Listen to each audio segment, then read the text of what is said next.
Hi friends, my name is host Eric, and today I come to you with a very provocative question. Is the sun really hot? And how do we know? What they will tell you is that it is not a good idea to look directly at the sun because it's bad for your eyeballs, right? Here's what we can conclude though about that. They're not telling us something. Cool. And why can we conclude that? And what are they not telling us? Well, when I look around at things during the day, there's sunlight illuminating them, and my eyes are totally fine. So obviously, sunlight doesn't hurt your eyes.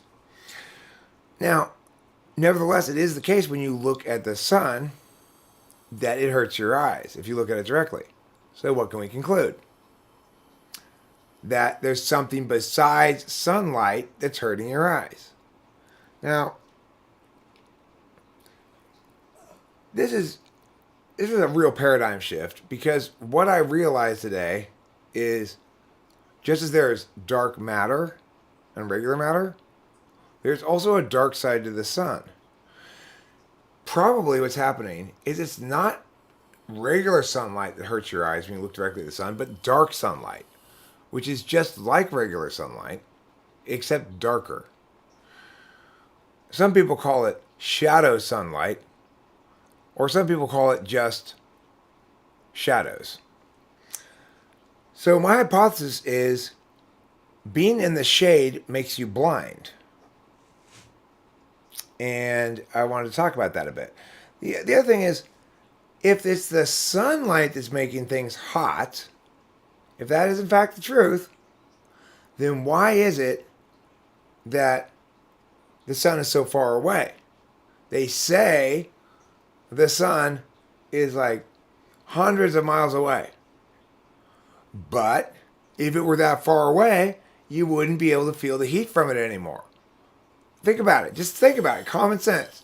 Have you ever been around a campfire? As you move away from the campfire, 10 feet, 20 feet, 30 feet, you cease to feel hot from the campfire, right? And they say the sun is more than 30 feet away from us. They tell us it's many miles away. It's like further away than Europe. And if it were really that far away, can you imagine? Imagine there's a fire in Europe. Can you? And you're standing here in America. Can you feel the fire? Can you warm your hands on the flames all the way from here? No.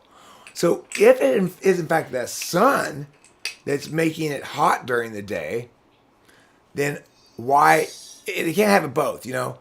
It's either not the sun that's making it hot, or the sun's not that far away. One of the two. Jebediah's Emporium, I would invest in a down comforter. Seriously. I would invest in a nice down comforter. You have a down comforter. You cuddle up in it nicely, don't you? I do. But what just occurs to me is like, look, we know sunlight comes down and we know it's warm on the earth, right? But we also know sunlight hits the ice. So maybe it's like you might say the sun is making us hot, but you could say the sun is making the ice. And they're both equally true conclusions. So it's all a matter of perspective, right? It's all relative. The sun is not the source of heat that we feel during the daytime. That's what I'm saying. You see, what happens is during the nighttime, the moonlight projects down onto the ground, heats underneath the ground, right? Then during the daytime, when the moon is gone, that heat radiates up from the ground, and it feels like it's hotter in the sun, right? It's not hotter in the sun. It's just because there's such a stark difference between the warmth that was projected down via the moonlight and the lack thereof during the daytime in the brightest parts. That's why it feels warmest. It's easy to see why people made the intuitive mistake of thinking the heat was coming from the sunlight, but that is absolutely wrong. The only way the Earth can get heated is via moonlight. And the reason for that is the Earth only has one satellite. It's not like the sun revolves around the Earth, so the sun can't heat the Earth. It's got to be the moon. Think about a rotisserie chicken, for example. If you're cooking a rotisserie chicken in a supermarket, right, and you're heating it up, what are you doing? You're spinning it around. Why? Because things that get heated need to spin. Now, if you think about the sun, it's not spinning around. So how could it be heating the chicken? It can't. Just like the rotisserie doesn't spin around, but the chicken does, therefore the sun has to spin around in order to heat things, and it doesn't, and that's why moonlight is responsible for heating during the day via osmotic flow from the ground up, or I don't know what they call that with temperature. It's different than osmosis, but it's like temperature osmosis, you know? Whatever they call that. And the other thing is, the moon, if you ever wondered, why is it colder some months than others? Well, if you look at the moon, you'll notice it doesn't always look the same. Sometimes it's all of it, sometimes just part of it, sometimes none of it. That's because it travels a lot. So, like during certain months of the year, it might be on business to Europe or something, and it's not going to be there to provide the warmth that it normally does. In those months of the year, it's colder, you know, because you see less of the moon because he's busier. And this seems really intuitive to me. Like, I can't believe nobody realized this before, but basically I've cracked the code, okay? When you factor in the flightless birds, the fact that, you know, we had the technology to land and put people on the dark side of the sun decades ago. Do you think that nobody in this government actually decided to execute that? Nobody used that power? Nobody used that technology? Do you think you really believe nobody's walked on the sun before? If you do, you're lying to yourself. It's like, if in fact nobody had been to the dark side of the sun, then why are they keeping so quiet about it? Because what do you think they did when they got there? They hid all the adrenochrome that they've been stealing from the babies and stuff, you know? The thing is, people are starting to catch on. So if like, let's say I or Rachel in one of our investigations were to happen upon, you know, like a warehouse attached to a factory farm that was filled with adrenochrome, we'd know what we stumbled onto. And we start taking pictures. We start telling stories. So that adrenochrome is a real liability for them. And there's only really one place that you can be sure nobody else is going to find it. And that's if you hide it in the sun. Because the thing is, the sun doesn't have a very concrete geography to it. It's like landmarks are constantly changing. You might even have trouble refinding it yourself. But that's what I hear. And see, that's the thing. You'd think, okay, it's going to be too hot there. But that's why the whole flightless bird lie, right? If people thought that ostriches, or realized that ostriches and emus could fly, they'd be looking up more. And if they were looking up more, they'd realize that there was clearly a pyramid-shaped parking lot on the just peeking over the back side of the sun. You can see it in pictures sometimes. They'll say, "Oh, it's a solar flare. Oh, it's your insanity or something." But no, it's pretty clear as day. It's a pyramid-shaped object that looks like the face of a monkey on top of a camel. But that's just an optical illusion. What it really is the tip of the main parking lot on the backside of the moon, which is dark. How do they keep it dark? Simple. They painted it black. It's like people ask these questions like, "Oh, you'll never figure this out." It's easy, right? You just paint it black. Not that hard to make the that backside of the moon dark. Of course, moonlight's moonlight. Listen, Jebediah, the sun comes out during the day, and the moon comes out at night, okay? During the night, the moon shines moonlight on us. During the day, it appears the sun is shining sunlight on us, but only a portion of that sunlight is actually sunlight. That's what I'm getting at, you know? Some of it is ostrich piss.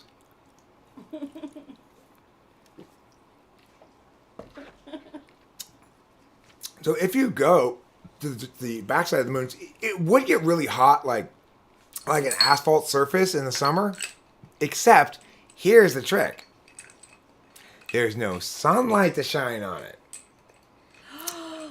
And with no sunlight to shine on it, the moonlight doesn't have a chance to come osmotically transfer by a temperature differentiation. So, you're fine. You can walk on there barefoot and it's fine. Well, ironically, Leadenfall, I know you're trying to make a joke there, but the moon is actually the size of a grapefruit. It's just, you don't realize how large grapefruits get. That's another thing they're not telling us. Obviously it's a lot bigger than most average grapefruits you can buy at the store, but the grapefruits that they reserve for the dominant elite are definitely moon-sized.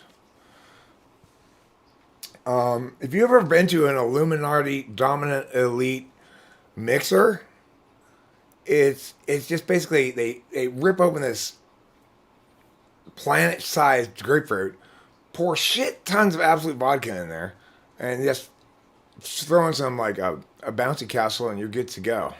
You know, a bouncy castle, some pacifiers, a bunch of ecstasy, and a DJ, and you're good to go. On a dance floor, maybe. And a first aid station with plenty of water. We don't want anybody to get dehydrated. You know, do your ecstasy, have a good time, but don't die of dehydration because you're dancing so much, dummy. Don't be like Katy Perry. We could dance until we die. Could we stop before we die? Okay, so now that... Okay, first of all, let me just take a poll. How many people's minds are now officially blown? I'm guessing most of you. When this occurred to me today, it all fit together finally. And I said, my missing puzzle piece. Ha ha ha. You sing it the best that I've ever heard anyone sing it. Do I think Sam Harris is an INTP? No, I think he's an INFJ. And among the sort of public thinkers that have a lot of like fanboys, I have a fair amount of respect, a lot of respect actually for Sam Harris. He's not correct about everything or anything. I could choose to tear him to pieces for his imperfections, but I respect him a lot. He's a good thinker. He's just not me, you know. I respect him more than I respect Jordan Peterson for sure. At least he's TI.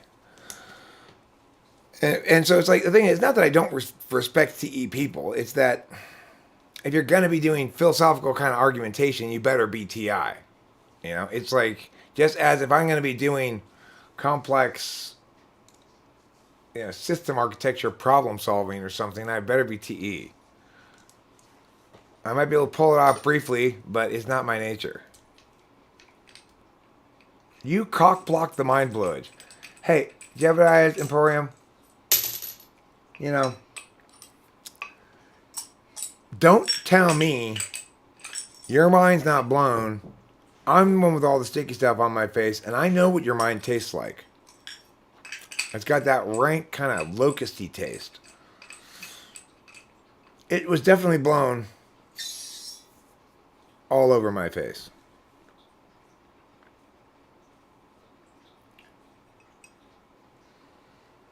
Mind qualifying him being an INFJ? Who? Sam Harris? I mean, it's hard. I don't know for sure, but his TI is robust but slow. The way he talks is very deliberate, and he's naturally a clarity provider who's trying to expand rather than an expansive person who's trying for clarity. Those reasons, I think, are why I think Sam Harris is an INFJ.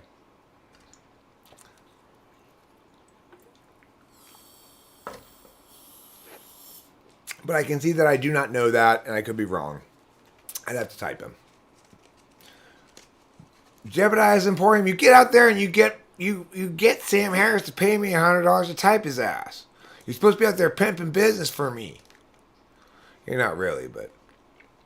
Yeah, we're gonna pimp business on those airheads. Let's see how good they are,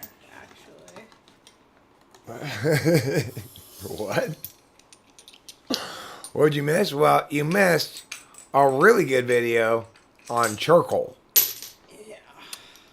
I did a product review of Prime 6 brand charcoal. And I gotta tell you, it's some pretty bomb-ass charcoal, okay? It. Oh, that fire was so hot. We did a tri-tip. We cashed the whole thing too. We ate the whole thing. And like bam, bam, bam. It was so good. But we did a whole tri-tip, and when I left it there for a while with the lid on, and when I first went back to it, the wood part that you pick up the lid from was super hot, and it never gets that hot. I'm sorry, Rachel. You're saying?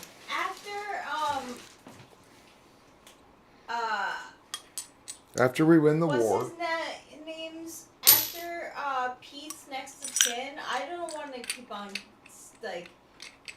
There's like peacock. Then stop feeding them. Then just stop feeding them.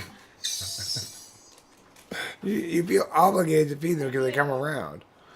It's like she feels like socially obligated to serve the peacocks who wander into our yard. We have one peacock, Peter. Yes, okay? that like. The other peacocks want food. For me, it's like, if I feel like it, fine. If I don't, if I feel like I'm going away, I don't expect myself to be consistent with them or fair to them. You know, it's like, you get some food if I feel like giving it to you. If I feel like chasing you away, then that's what you get. Oh, okay. You know, I don't need to be fair to you. You're a fucking peacock. On average, do any users or NI users make for better philosophers? I mean, the only types who can genuinely do robust original philosophy are INTPs and ENTPs. And that's just the truth of it. It requires those two functions to do it. And when you get really shitty philosophy, the very worst is made by ENFPs. Now, I tasted your mind.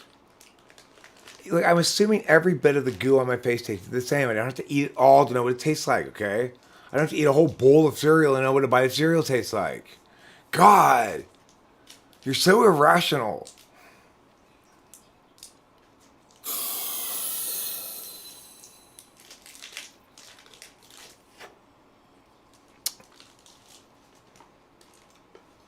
But that doesn't mean that only NETI types are smart. I mean, I think the single biggest genius in history was Nikola Tesla, and he was NITE. And not a philosopher, right? Tesla was no philosopher.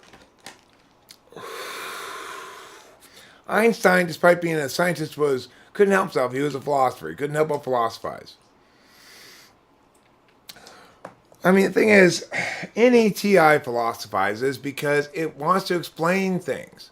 If you're an NI Dom, you accept that explanations are straightforward and concise, or you don't understand yet what the explanation is. If you are an NETI person, you assume that understanding follows explaining, not precedes it. I mean, like, any DOMs from NI DOMs, any DOMs are looking to put information on the external metaphysical field. In other words, talk, say their ideas, come up with possibilities and state them out loud, and otherwise present to the world their creative produce. Whereas NI DOMs are moving through the world looking as a consumer of such kinds of produce. In other words, they are, if you are somebody who says, hey, look at me, they're there to be an audience member, to sit down and look at you for a second and go, no, you suck, or yeah, you're actually pretty cool, or whatever, you know. And IDOMs will sort of know the status of you across the board from spending some time watching your media or something. Well, NI is not an action function, whereas NE is an action function.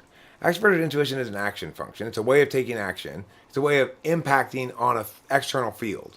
So just as extroverted sensing is a way of impacting on an external field, the external physical field, so too is extroverted intuition a way of impacting on the external metaphysical field. So, as such, is an action function, and people who are action types are operating under a frame of reference in which they assume that somebody out there wants to be a receiver, right? If I'm a quarterback, I'm assuming that there's somebody out there who likes to be receivers. So, as such, you can imagine a quarterback moving through the world, not being very good at evaluating other quarterbacks, but not paying a lot of attention to them. Because ultimately they're looking for their receivers to throw to. External and internal metaphysical fields. So when I say a metaphysical field, what I mean is that objects on that field are not subject to the law of non-contradiction. In the physical fields, we have things that are subject to the law of non-contradiction. Oh, thanks a lot, Yoshi. I appreciate it. That's helpful. I forgot all about thumbnail. Okay, well, I'm going to make a thumbnail right now using what I like to call a picture of the sun. I coined that term. Don't you use it without crediting me. I've trademarked the expression, a picture of the sun. The sun. Did you ever know that it's too sunny?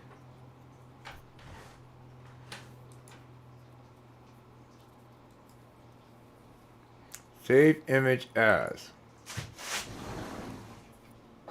sun. Open show and folder. Open with, don't want to use the wrong preposition. Open with GIMP. There. Now, have men walked on the sun? Men have walked on the sun.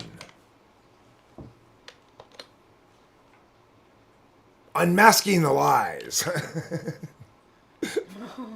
I should title this series of videos. Unmasking the lies.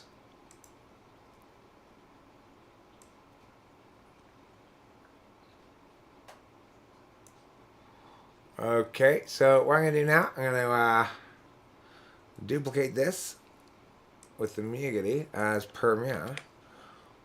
Put the black thing underneath it like that. Okay, move this to the top of it. Get this thing. And voila! Thumbnail. All of a sudden we're done. Just like that. Just as easy as that can be.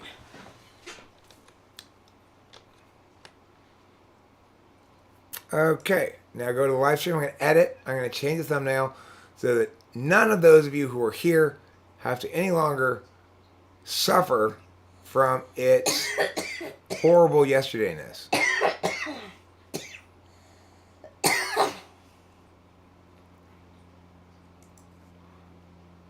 It was horrible. Horrible in its yesterdayness. It's in Visalia, that's where it is. I'm from Visalia. I'm from Visalia. I'm from Visalia. Men have walked on the sun. If you think our government hasn't sent people to walk on the surface of the sun, you are lying to yourself. That's exactly the sort of conspiracy the governments are constantly getting up to. Is QI a mock on IQ? What's QI? I don't know what QI is. Yeah, someone did. They didn't complain. They gave me a heads up, which I appreciate. Okay? It was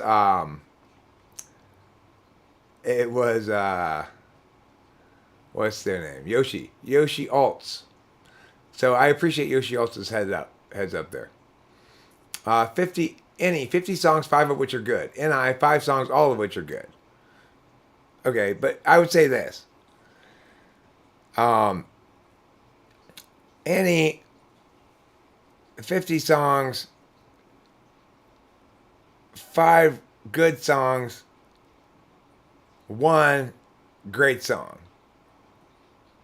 And I'd say like NI 2 great songs or 3 great songs, 2 good songs. So there's one more vector in there, right? It's like not every song that accomplishes the quality of good maximally attains its awesomeness. If you want to maximally attain awesomeness in your own life, first what you got to do is care about something other than hating Eric, okay? So if you want to be a good or happy or decent person, you need to have interests other than just, I hate Eric. Okay? If that's your only interest or hobby, then we diagnosed the first problem you need to fix.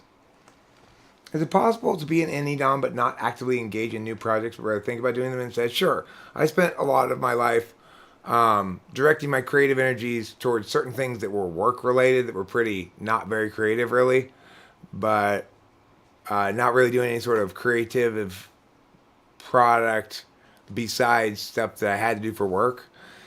You know, making a lot of shit is freed up when you're not working full time. I couldn't really do that when I was working full time. You know, my creative energies were used up at work.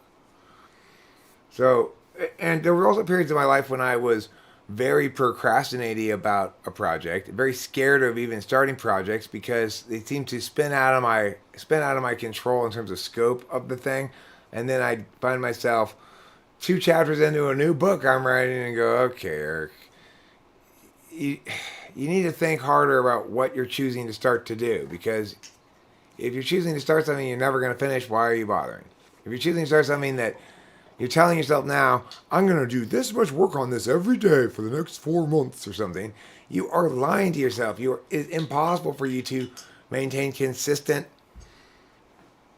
a little bit at a time, gets the job done. You are lying to yourself, Eric, if you think you're going to do that. That you can make a decision now and stick with it for 4 months. Tomorrow, you're going to go, I wish I had saved the ability to make a new decision today, for today. I wish I hadn't used it up yesterday. Now I got to stick with this thing for 4 months that I arbitrarily committed to.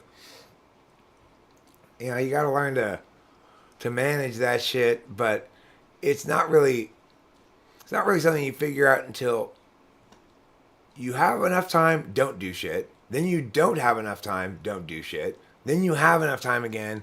Then maybe you'll be like, okay, I appreciate the opportunity to do shit now.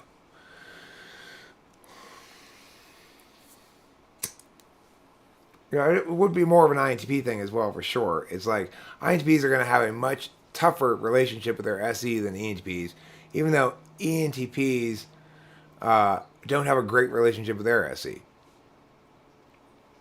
So I've got a few videos up that I need to thumbnail properly, or better than they are now anyway. And that's a straight up sign of my relationship with my sensory stuff. I am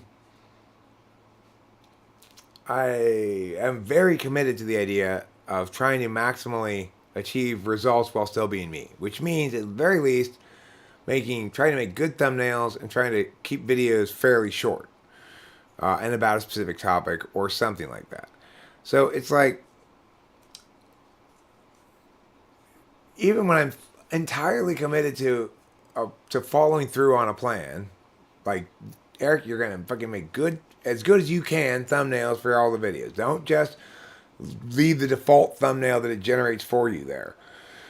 It doesn't even say anything, or it's just a picture of whatever random thing from the video, you know? So, but even so, recently I've got a few that I need to go back and re-thumbnail. And of course, if you wait too long before you re-thumbnail, then it's too late because you're not capitalizing. YouTube's already made its decision about the video, you know? Well, Chris M, I want to read some of Chris M's comments here. He's written in with some really thoughtful and provocative words, and I think we should all take it to heart. Chris reports, I used to frequently walk on the sun until the government told me excessive exposure without proper protection could increase your risk of skin cancer. Now you wear a condom before walking on the sun. It's always important to be safe, and I appreciate you taking that extra step.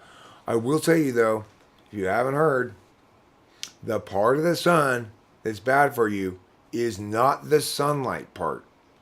They're lying to you. The part that's actually bad for you is dark sunlight. So what that basically means is, if you want to avoid skin cancer, it's not enough to put on sunscreen. You need to shine lights away from you.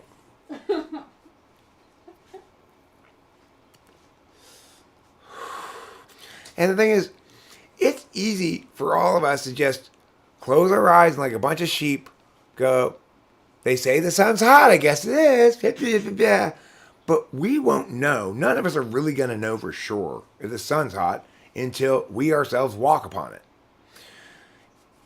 It's our God given right to walk on the sun. And the dominant elite are trying to cannibalize Earth's population and preserve this God given right for themselves to the exclusion of everybody else. Why do you think Elon Musk named his kid EIEIO? Because he loves songs about farmers.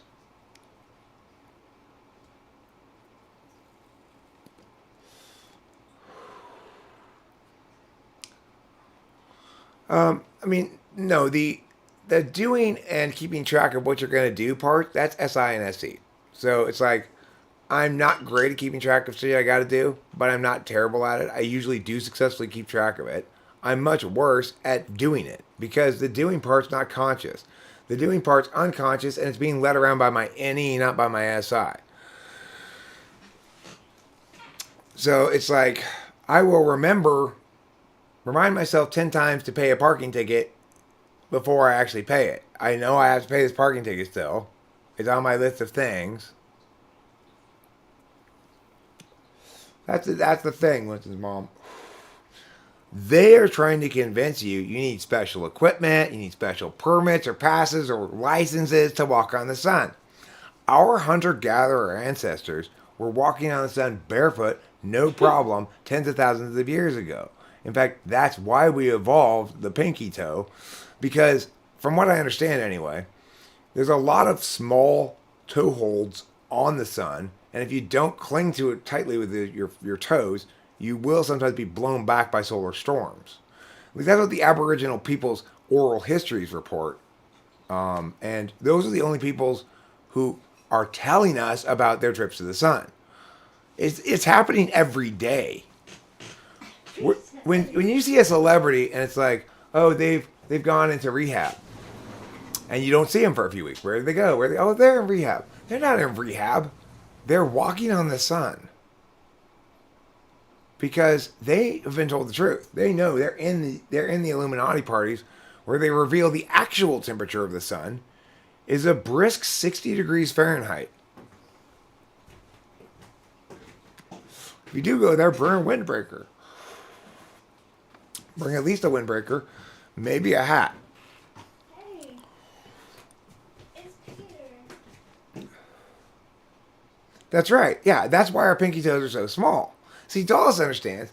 Originally, all our toes were the same length because we spent all of our time walking on the sun. And we needed same length toes because the sun's surface rejects toes that are different lengths on principle. It's a symmetry freak. But since what happened is the first genetic mutation occurred when a proto-human was exposed to dark sunlight, and they were born with a shorter pinky toe. The entire species was expelled by the sun to the earth, and we continued our evolution here. We started on the sun. When people tell you we started evolving on Earth 4 billion years ago, it's a lie. We started evolving on the sun 10 billion years ago. Now, obviously, some of us have been on Earth longer than others. That explains the difference in skin color. People who have lighter skin color were stuck on the sun for longer and were exposed to less dark sunlight, and so were made less dark. Because when you're on the sun, normally you're on the front side of it, the light side. The back side's smooth and concave and convex, like the backside of a pocket watch. So it's really easy to slide off. You got to be really careful. There aren't the toe holds on the back side. I want to specify that. Those are only on the front side. So, I mean, global warming's real, but it's caused by the moon getting closer and closer to the Earth, because that's what generates the heat that gets embedded into the Earth that then rises up during the daytime.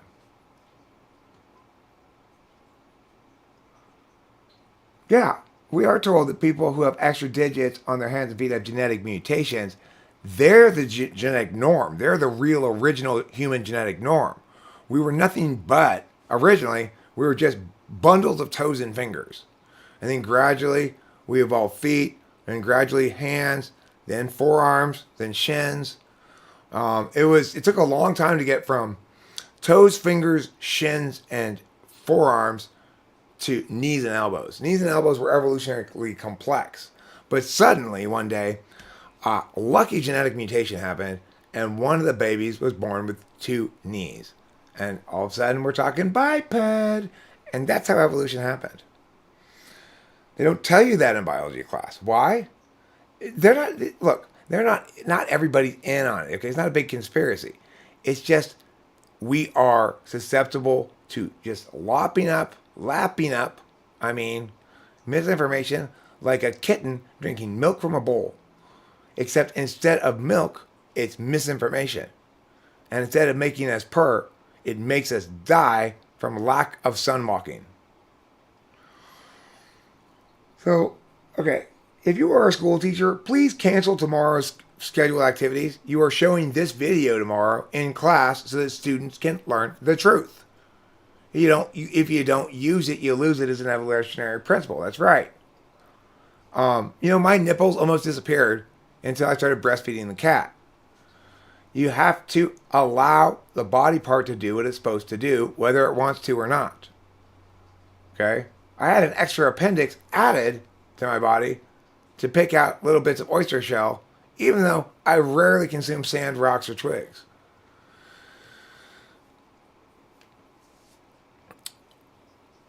Elon Musk will tell you, hey, just wait until I can upload your consciousness to a computer and shoot it into Mars. He's lying. He just wants to eat your body because, like all dominant elite, he's a cannibal. That's how they get that status. If you eat enough people, so I was reincarnated as a slime. Once you've eaten 10,000 people, you become a demon lord. You can get a second penis, but you have to be wizard class Illuminati or higher. And I'm not even sure if you're an acolyte yet. I'm working my way up right now. I'm still a low man on the totem pole. They got me kneeling down so they can put their feet on me when they're sitting there. They do that kind of shit. It's like a horrible frat with hazing and stuff. It's making me wish. It's do I really want to go to the sun that badly? And you have to eat a lot of human flesh too, which is they say it tastes like pork. It just tastes like Steve to me. And I didn't care how much sauce I put on it. It was gross.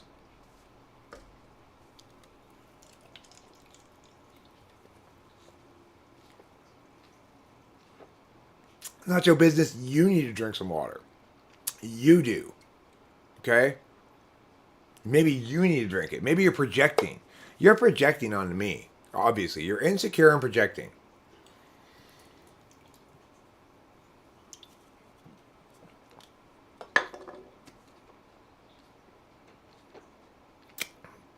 But my real central point here, I think this should really drive home. He was killed by the medical professionals, obviously. Steve Jobs was executed by oncologists. And the reason he was executed is because he had stumbled onto the real treatment for cancer, which involves pits from stone fruits. Okay? I don't know the exact details, but somehow, when you smear stone fruit pits on your cancer, God says, you're fine now. And Steve Jobs was just about to get healed with his apricot pit solution, but the oncologists were afraid everybody was going to try that, then they'd have their rich lives ruined. So they dragged him into the hospital under the pretense of giving him a vaccination for AIDS. They didn't even have one at the time. They were lying. And instead they gave him a shot of sleeping stuff, and then they harvested his organs. And they made the most delicious sweetmeat pies with them. I mean, the thing about Steve Jobs is it's a shame that he died, but I'm glad they used every part of him in the meal.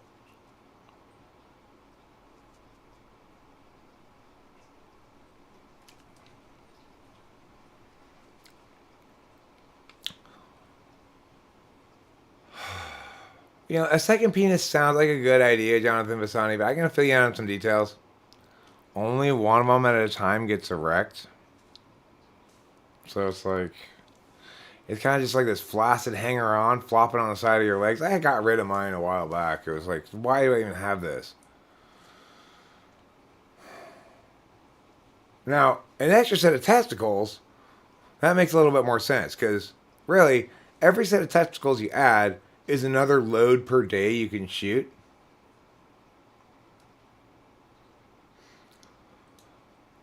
Well, I mean, yeah, I wouldn't call it so much a ritual sacrifice as, I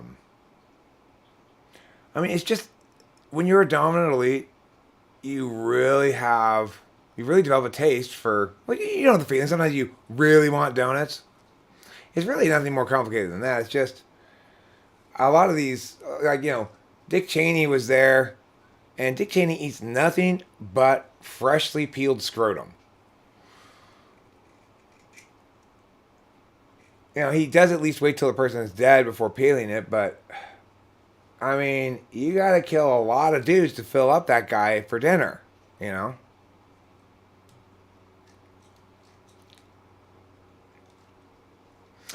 It's only maximally useful if your penis has infinite adjustability. You know, my penis actually does have quite a bit of adjustability. It changes its length a lot from shorter to longer depending on various circumstances. Like, I've noticed on those occasions when some sort of accident, I guess, has happened and my penis has landed in Rachel's mouth again, it tends to be longer than when it's like just sitting in my pants like right now. It could just be a correlation. I'm not sure there's a causality thing there or not, but just an observation. I'm a data collector, you know. I make my observations, you make your hypotheses. That's my rule. This girl from your class has 6 fingers at birth and a tail.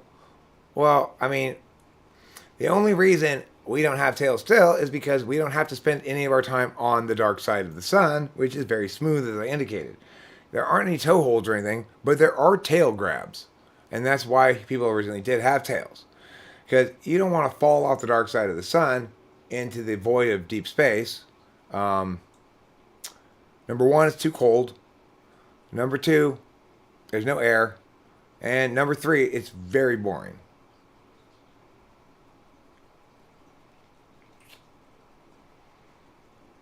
So, let's talk Sasquatches now. When am I going to get to see a Sasquatch? I am looking all the time around for paranormal things to see, and I never see anything paranormal. Why is this? When I watch paranormal caught on camera, it makes it look real easy to see paranormal stuff. You just look up in the sky and there's some aliens flying around, you know? You look over in the trees, there's Sasquatch walking. You look by underneath your stairs, there's a ghost or a I love orbs. They catch these films of so-called orbs, and it's obviously a dust speck flying by close to the lens, but they think it's a ghost or something. So you really want to interpret things as ghosts, don't you?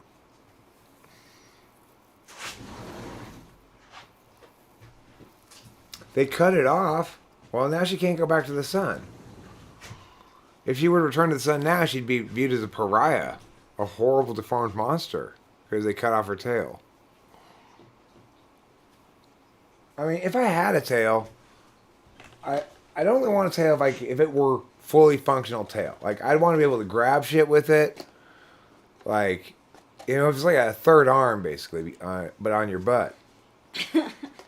How hairy does one need to be to qualify for Sasquatch? Well, the most important thing to be a Sasquatch is you have to live full time in the woods, regardless of your hairiness. true. Okay, so that's a precondition to being a Sasquatch. You can't spend part of your time in the city, really. Another thing you have to do to qualify to be a Sasquatch is you have to be very, very camera shy. Talking about Elon Musk, I'm predicting in the future they will be mining mineral resources from Mars, such as gas and oil substitution. I mean, the thing is, I find it very unlikely that we are ever at a point in history where it's economically more feasible to import those kind of resources from Mars than it is to generate some sort of equivalent on Earth. In other words, the notion that we're going to have to do that is predicated on the assumption that we are continually reliant on the same mechanisms by which we accomplish things that we are right now. So, we're running out of rare earth metal magnets or something. Let's get them from Mars. Before they manage to get them from Mars, they'll replace rare earth magnets with something else that's more abundant, that works just as well. So that's my position on that. Is I think it's a pipe dream. I think it's indicative of Elon Musk not having any respect for anybody else's intuition. You know, it's like if you respect other people's intuition as well, then you don't say we need to shut down emissions and stop climate change, because you acknowledge that human beings can solve problems in multiple ways. You know, and that in fact, if you allow human ingenuity to tackle a problem, we prove remarkably ingenious. Why would the government allow cooperation to make enough money for it to be a good investment? You mean a corporation or a cooperation? I tell you what's a good investment. Investing your time into talking with famous people. You're not wasting time right now. You're not wasting your Saturday. No, it's not beautiful outside. No, you shouldn't go walk around and get exercise. You should be right where you are right now, listening to the melodious tones of my voice, cleaning the inside of your brain until it's shiny and pure, like the dark side of the sun. Am I familiar with Oliver the human Z? No, I'm not familiar with Oliver the human Z. Is he half human, half chimpanzee? Which was the mother? I bet it was the chimp. I'm guessing. I'm guessing the human woman didn't go have sex with a male chimp, right? Probably male human had sex with a female chimp because, after all, it seems that there are some men out there who will literally fuck anything. Gaze at a sunset and listen to a stream. Alright, well, if you're gazing at the sunset, you better not be doing it with a gaze. Gazing at sunsets should never be done with the gaze, okay? Because they'll think that you're gazing because you're with the gaze. You gotta be real careful with that. Like, I only gaze at moon rises and moon sets now. So that nobody mistakes me. I have my shirt that says, I am heterosexual. Please don't look at me, men. No men allowed to look at me. I'm stridently, proudly, explicitly heterosexual. Stridently heterosexual is a funny notion. All goods in the universe come from heterosexuality. Nothing pleases God more than when you poke a chick. Humans inside of the moon? Now, I had heard about the moon dogs. If you haven't heard about them, I knew about these years ago. Remember when they were doing those tests where they were shooting nuclear missiles at the moon to see if they'd blow up? Well, what a lot of people don't know is they strapped dogs to those nuclear missiles to test to see the survival rate of dogs who were exposed to a nuclear blast on the moon. Much to the scientists and everybody else's surprise, actually a lot of the dogs survived both the nuclear blast and the comparative vacuum of the moon. And now we have a viable, thriving community of moon dogs.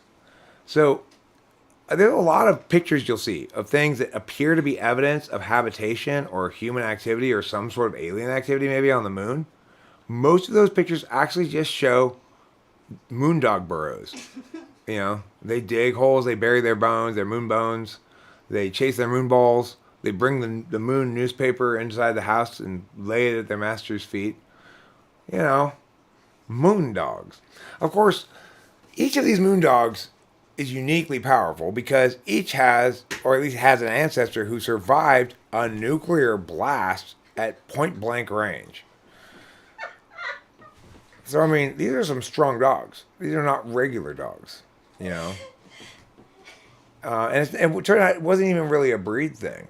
Just as many boxers survived as did Chihuahuas. Of course, now they've bred into a mean breed of dog called a Chihuahuaxer, who's very small, but looks just like a boxer, and jumps super high because there's no gravity on the moon.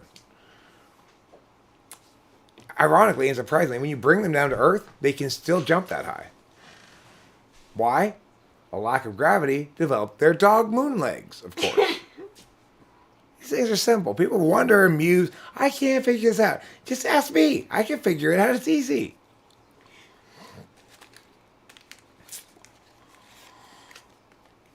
Today we're learning, you're learning, I'm teaching, okay? Just sit down there and take notes. I'm teaching you about the truths of the universe that they aren't telling you. Because they are always up to shit, you know? When's the last time they were on your side? Well, not when it comes to the season of fall. They're always wrong. Because it's always Indian summer. All right. I don't know if you guys heard, but here in Los Angeles today, they decided to give us Indian summer. It's 95 degrees today. And the only solace I take is that if this were regular summer and we didn't have the Indian summer chill factor, it would be nearly 200 degrees out. So, you know, on one hand, great, Indian summer, better than regular summer. But why don't they just give us regular fall at this point? Rachel says they've scheduled it for a few days from now. Mm-hmm. Yeah, but it's like, well, I mean, there's a reason for all these things. You know, ask yourself, who benefits? The air conditioning manufacturers. Do you think, if you don't think the air conditioning industry is in on this conspiracy, you are lying to yourself. Your head is in the sand. You are burying your head in the sand like a sheep ostrich. They're building a weapon that can strike Earth, causing a catastrophic event. They're building a weapon like this. This is their strategy, okay? They're going to make something that they say is going to deflect a meteor that's going to hit Earth, but they're going to intentionally miss the meteor. And the meteor will hit, but it's only going to hit disenfranchised people and poor people and marginalized people. So the dominant elite are going to just wipe out most of the population. It's going to be them and their slaves, and that's it. That's their plan. Pretend to shoot a missile at the meteor, but actually intentionally miss, but make a deal with the meteor ahead of time so the meteor splits up and only hits the disenfranchised people. Because, of course, who's going to be able to bribe the meteor? It's not the poor people. Look at that face. You know it's not going to be the poor people. Mm-mm. People don't get it. Meteors are really a species of alien. That it just... The reason we don't see very many of them is the only ones that come to Earth are those who are committing suicide.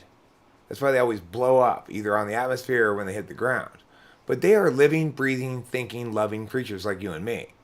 So it wouldn't be okay to shoot them down even if they were going to destroy the Earth.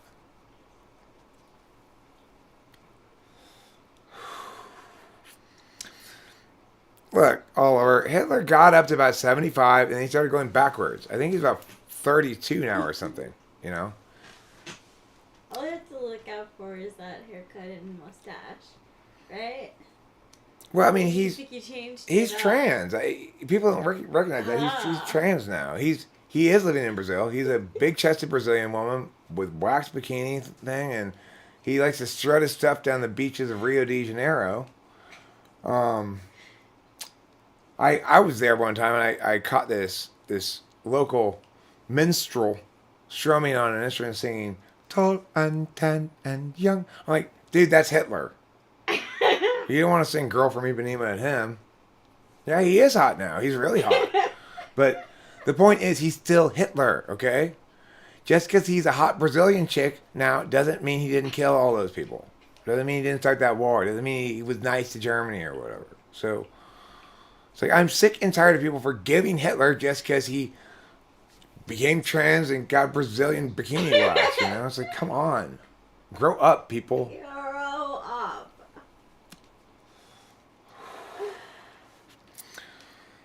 So, on Thursday, I'm going to go in to have my penis cryogenically frozen. There's nothing wrong with it, but I want to keep it young so that when the rest of me is old, I'll still have some good years of fucking in me, you know?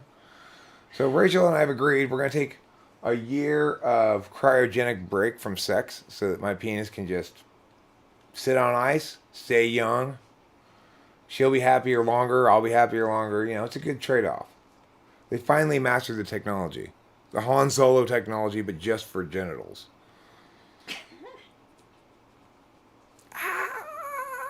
This is my imitation of Han Solo in the thing. That's good. No, just for later use. You know, they're getting old. I don't want them to wear out too soon. So, putting them on ice. Putting them on ice. I see them. Wait, Leia.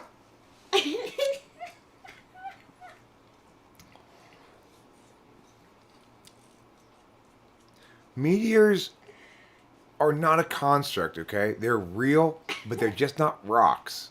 They're living, breathing, loving, compassionate, wonderful creatures like you and me.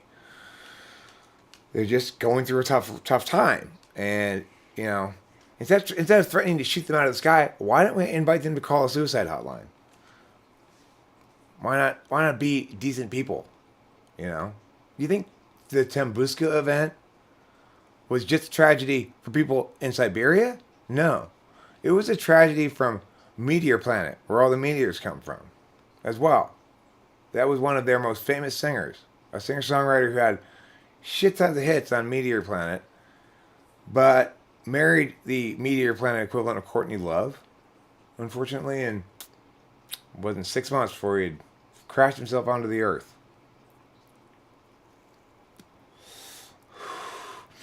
Well, obviously a meteor goes in with a bit of a disadvantage when they work on Tinder, when they go to work on Tinder. But you know what? It's really about their level of confidence, their self-concept, and you know, girls pick up on that.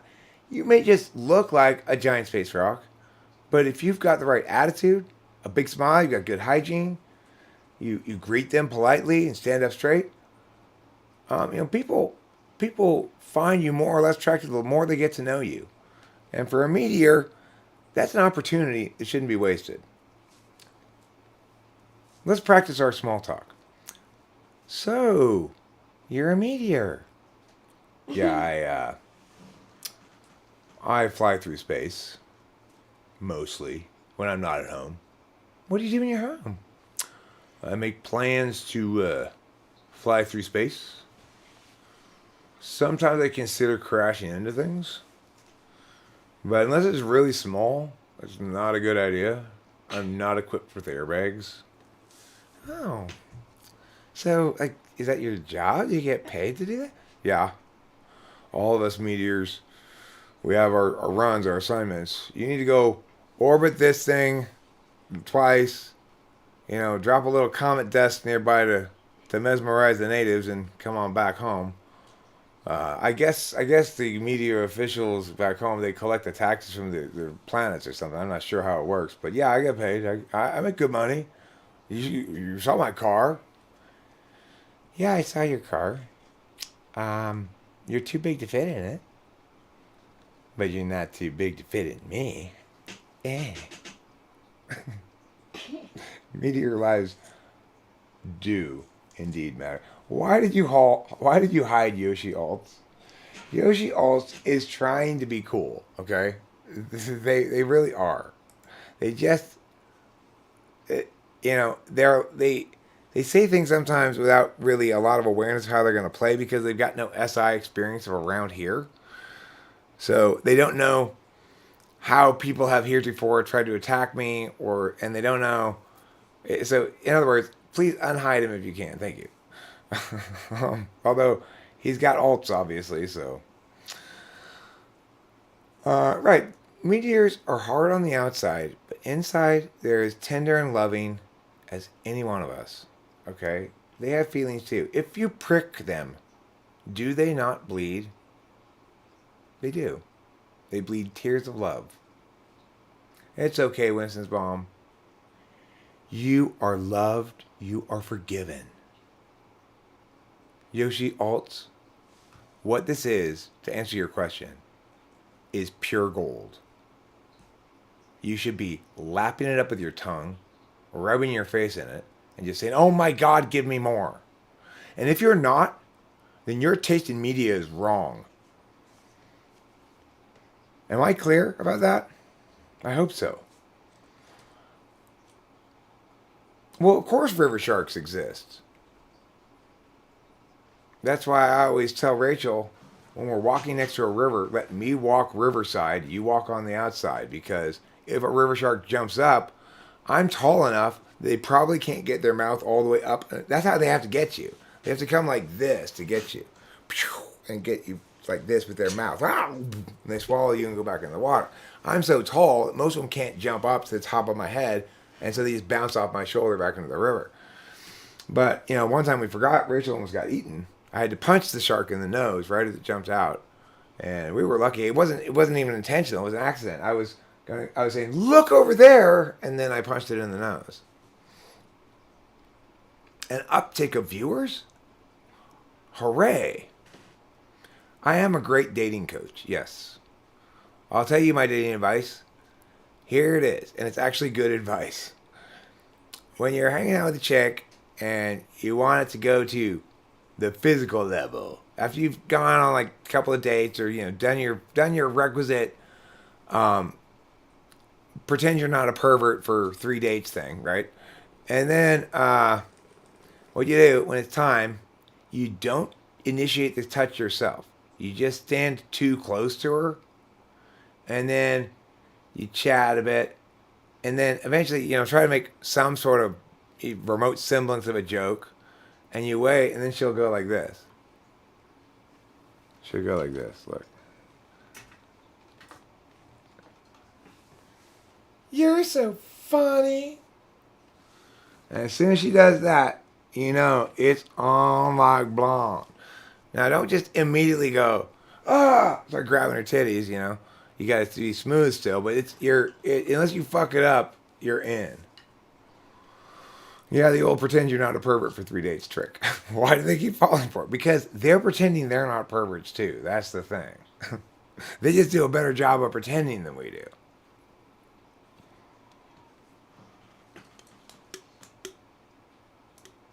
When I heard the females I care about talk about these apps and use them, 1 or 2 found relationships, the rest had marvelous stories, but I realized, cannot for me. I didn't have success on... I didn't find good people on dating apps. I never went on a date with somebody that was really a good person for me on a dating app. I met Kimberly on a dating app. Why was she on a dating app for so many years? Because how can somebody who's that damaged stay in a long-term relationship? Of course, they say on their profile, like, I'm done with the dating thing. I'm looking for a long-term relationship. Okay, but you're habituated for the last decade to random, short-lived, 2-week-long relationships or something. You just have to have very quick dates, Legends Fall. Hi, bye. Hey, that was 3 dates, girl. That was 3 dates. At the risk of changing the subject, I was wondering what function you would mostly associate programming with. Well, so, okay. Programming used to be a TI endeavor because when people were originally doing programming, people were coding things from the ground up. And so it was very much all about the conditional logic architecture that allowed programming to functionally create this metaphysical ecosystem outside of us, right? But nowadays, coding is almost all TE and I, or even FE and I, because it's about finding the right nodes or modules and components that are already somebody else already made and making them interact with each other. You can be a very successful programmer probably just by asking the right questions to the right people on Reddit and getting the right apps and connecting them with the right meow and meow and meow. You know, you don't have to really have good TE even, but you have to have good interface is the thing. You either have good TE or potentially FE and I, because ultimately nobody can be an expert at coding anymore. You can only be an expert at assembling modules and maybe coding the handshakes, you know?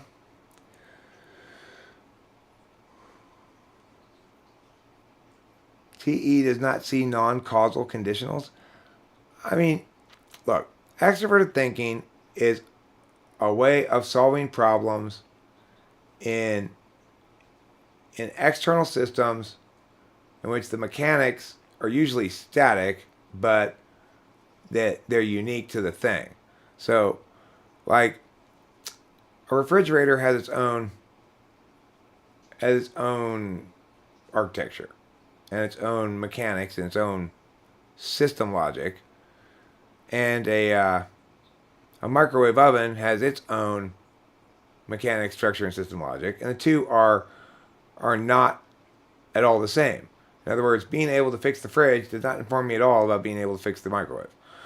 So TE is the thing that says I'm going to encounter lots of things in life that I don't have any existing knowledge regarding how to fix, nor can intuition solve the problem. I'm going to have to figure it out. No, I never done any programming. I mean, the thing is, I've never done any programming, but I've conceptualized an idea that because I don't know how to program anything, the way I present the thing is with a bunch of SQL tables. So, I mean, if you consider like structure and architecture with a bunch of SQL tables, so you can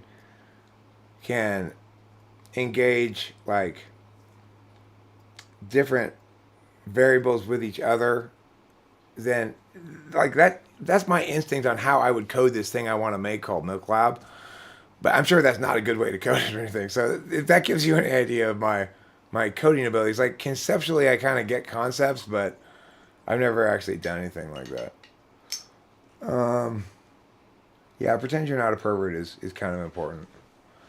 It's and you know what? If you're an intuitive and you pretend you're not a pervert for a while, it becomes true. It's like I when I was younger, I kind of had to sometimes be conscious and willful about my professional asexuality because um, you know, you encounter various chicks in the world. Sometimes you encounter a hot chick or whatever, and if you're younger and single maybe or whatever, you're best served no matter what your goals are. You're best served to just be as though she were not a hot chick at all. Because if you want to interest a hot chick, your step one thing is going to have to be it wouldn't be shocking to me if I were to bag you at all. You know, it probably should be shocking to you because I'm a real catch or something. Like you gotta kind of carry yourself like that. But you know, it's like the thing is, there's nothing to be gained at all that's worth anything from trying to from even successfully having intercourse with the chick with the biggest boobs and the most conventionally attractive whatever, because it's like at the end of the day you realize everybody's a person. They're just a person, you know? They're just like that chick's body is whatever it is right now, and it changes like everything else in the world. And no matter how hot she is or whatever, it's like the pleasure is the same more or less. It's not like when you're having sexual intercourse with somebody,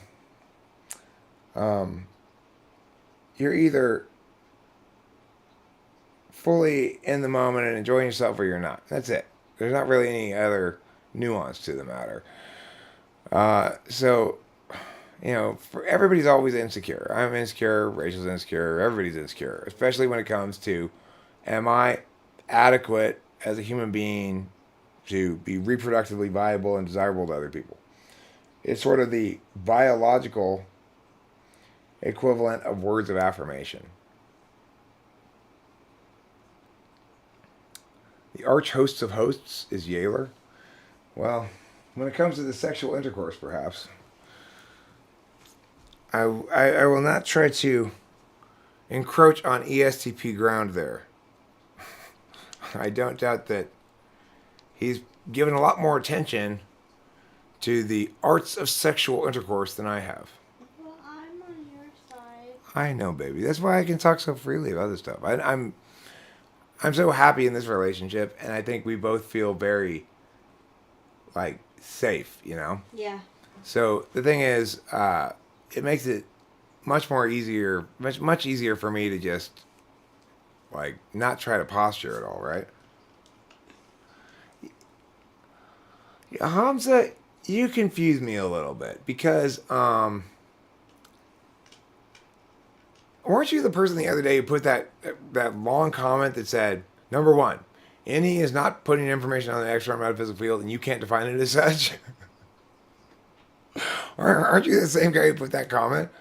That comment pissed me off. I just took it right. I just removed it. It was like, okay, I'm not even going to get dragged into responding to this. But it could have been somebody else. But yeah, if it was you, you confused me because I agree. Everything I've heard you say around here the last couple streams has all been really smart, intelligent stuff. And it's like, okay. But maybe it was somebody else. That comment pissed me off, though, because it was like, it had to ignore what I said at the end of the thing in order to make its basic first claim, which is, obviously, if we're going to simulate cognition of a human agent, then we're going to have to reduce things such that putting information on the external metaphysical field is always extroverted intuition. And we're going to have to define the mechanics underneath that as extroverted intuition grows out of or emerges from introverted sensing and extroverted sensing, and to a lesser extent, introverted intuition.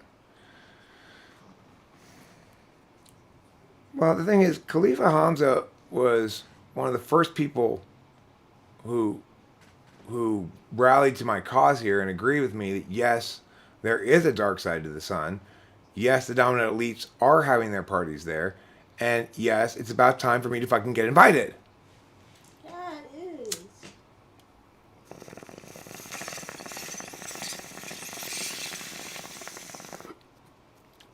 Bog back at you, or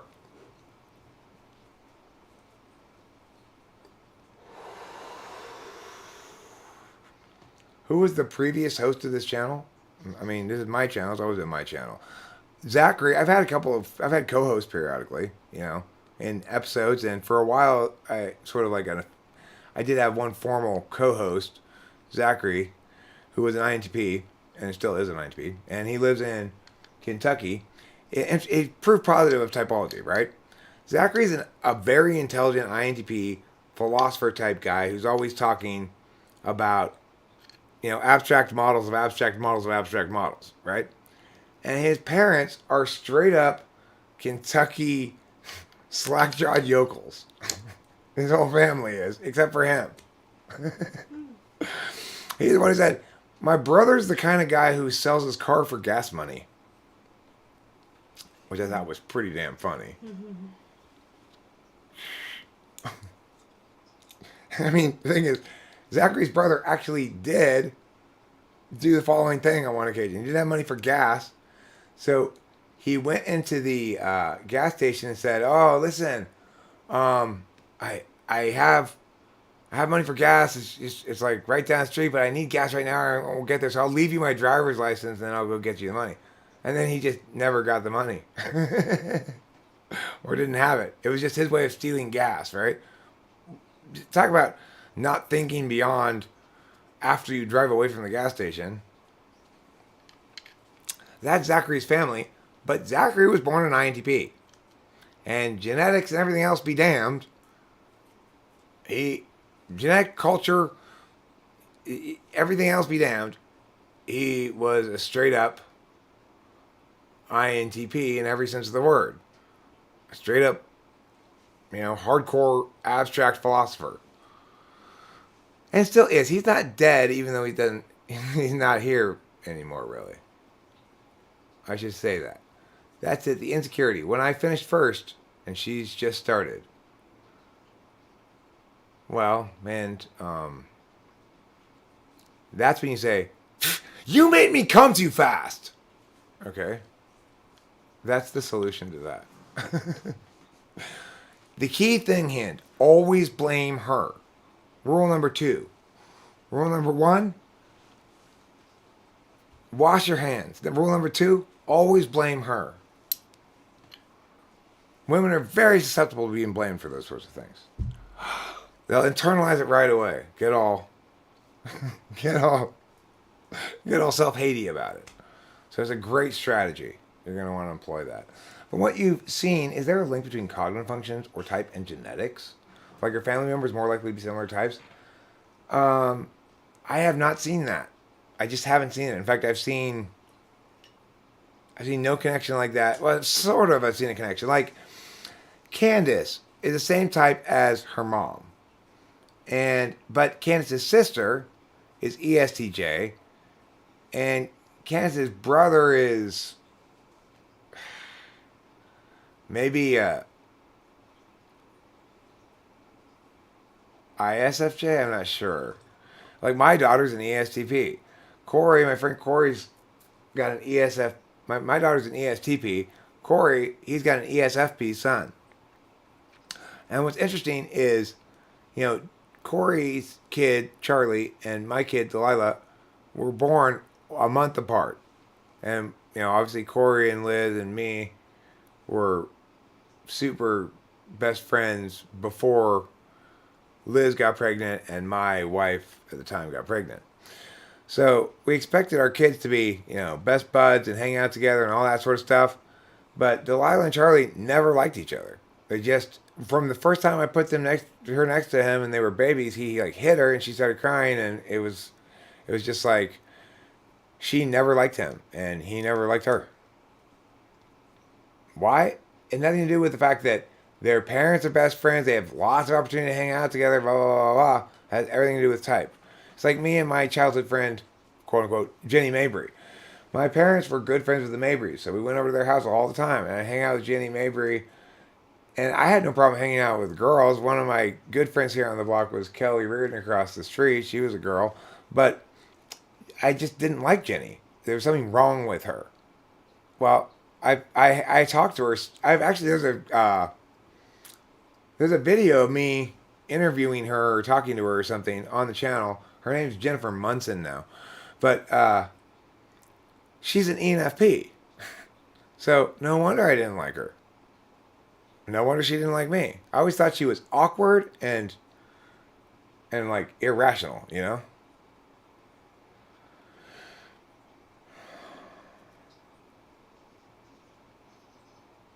And the thing is, in my neighborhood, the friend that I was closest to for a while until school was an ISFJ. He was 4 years older than me. I was 3 when I met him. He was 7, and yet he and I became really good friends. Meanwhile, across the street there was an ESTJ boy, exact same age as me. Dave had a younger brother who was closer in age to me, and a younger sister who was a little bit younger than me. Both of whom were closer in age to me. But I was friends with Dave, and Dave was friends with me. And it's like, these sort of things are exactly what you'd expect to see if typology were right. And if you don't have typology to explain it, then there's no gratifying explanation at all. It's like, well, I guess your neighbor Chad that you didn't get along with so great, he must have been less agreeable than you and more conscientious or something. Well, that doesn't explain anything. It's like, that's the thing about what is personality about? It's like psychology kind of wants to say, oh, here's our science answer to personality, but what they're really doing is saying, here's us pretending personality is not a thing.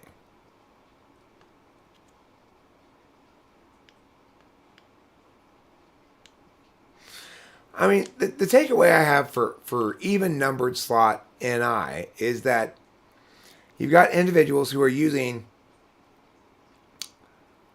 a knowledge function as a subject. I'm using a deliberations function as a subject, which is not its natural place either.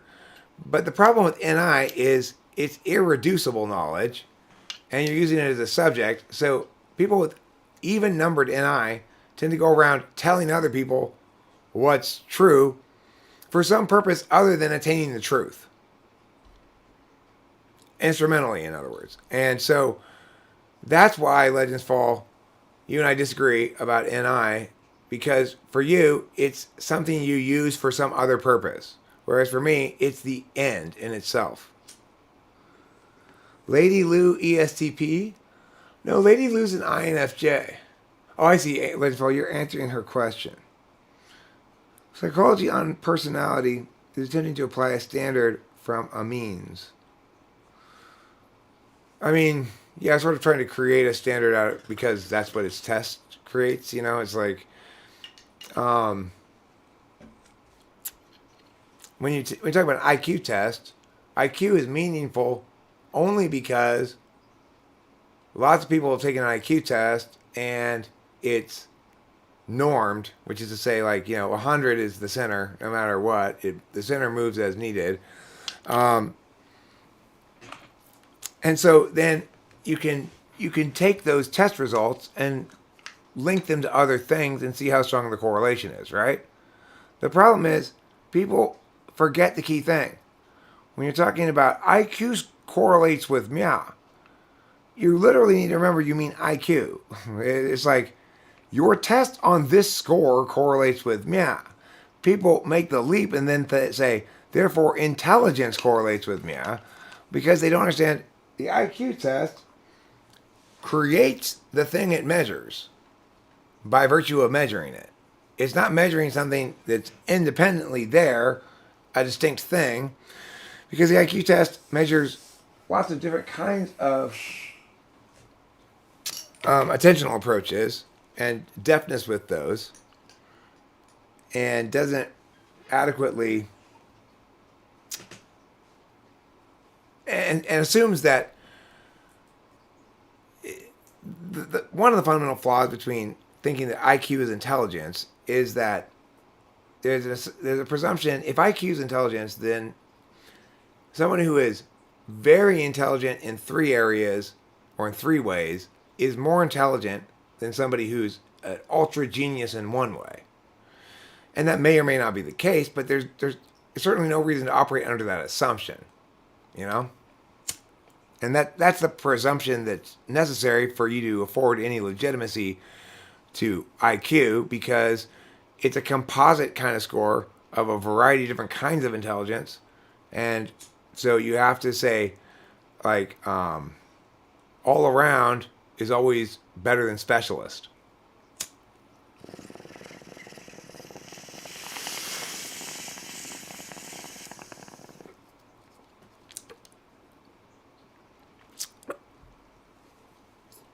Heyokas?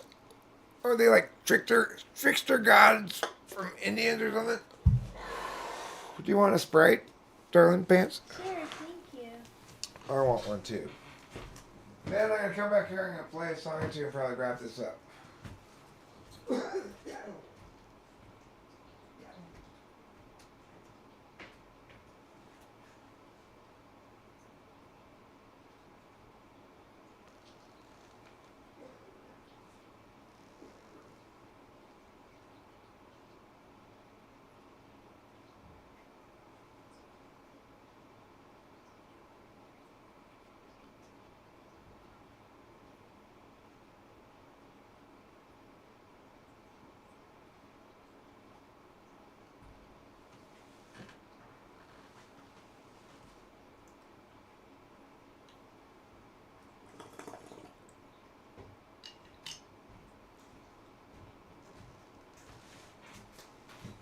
Thank you.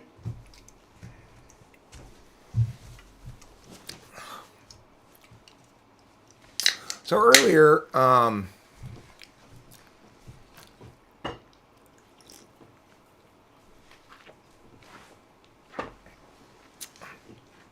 I never believed I was smart until I had a shit ton of opportunity to meaningfully assess everybody around me for years and years and years. Then I realized I was smart. Because, I guess because I'm TI, or for whatever reason, I concluded early on that I was faking it.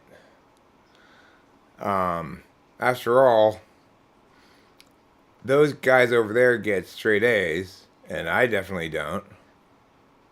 I couldn't figure out the answers on this math test. Of course, I didn't do any of the work going into it or study or anything.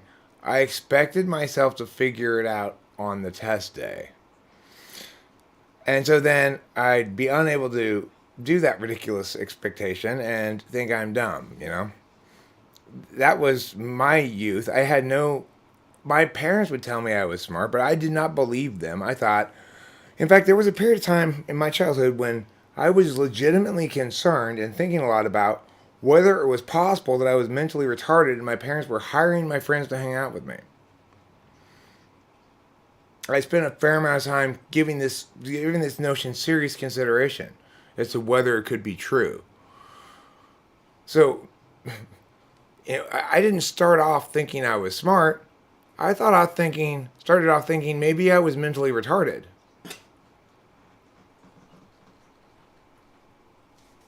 I don't need to laugh. It's funny because it's true.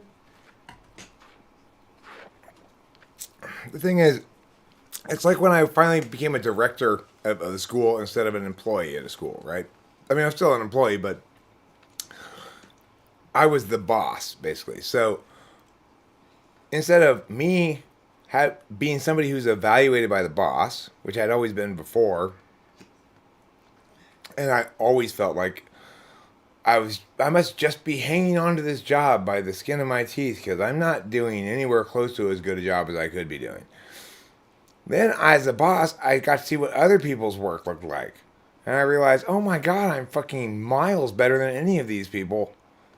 Why was I so hard on myself?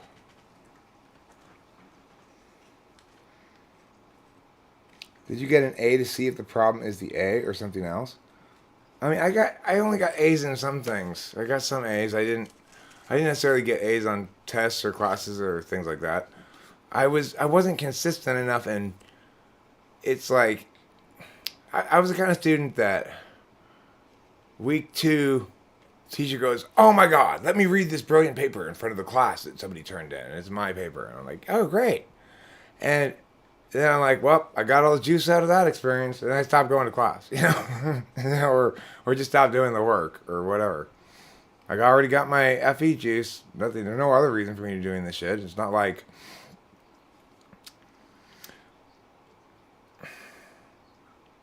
I mean, at a certain point, this was after I was done being a student, but at a certain point, I reached a spot where anything I might want to learn that they might teach at a college or something, uh,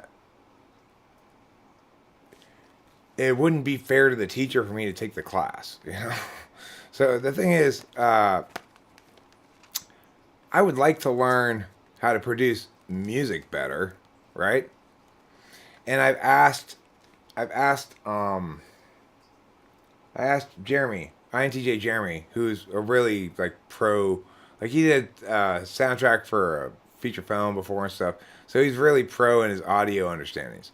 I asked him a question to teach me about EQing specifically, but a couple other production questions, and I made an effort to listen to his answers carefully, write down cogent things that I might forget, and try out what he was saying. And it helps a lot to choose to go learn from him, right?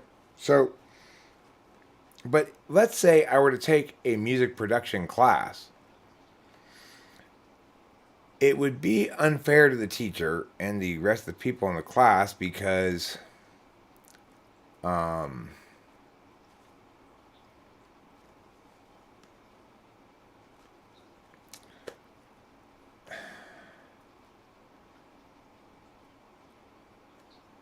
because I'm just trying to.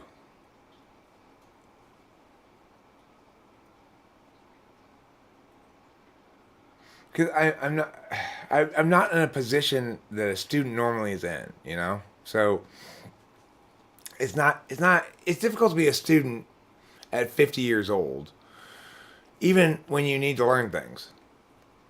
Because if you're smart and have used your experiences well to develop both knowledge and wisdom, then in context, you're not interested in a thing at all at this point, and so you're not going to want to get taught about it, or you're very knowledgeable about a thing, in which case you're more well suited to teach than to learn, you know?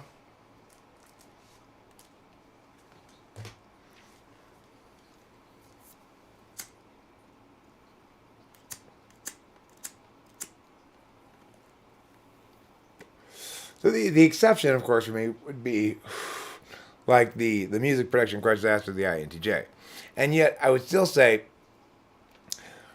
even though he has better skills than I have with music and stuff, in my mind, I'm a vastly superior artist than he is. In other words, I make good music. I just make good music not very well a lot of times. Um, and I would much rather do that than make music really well but not make good music.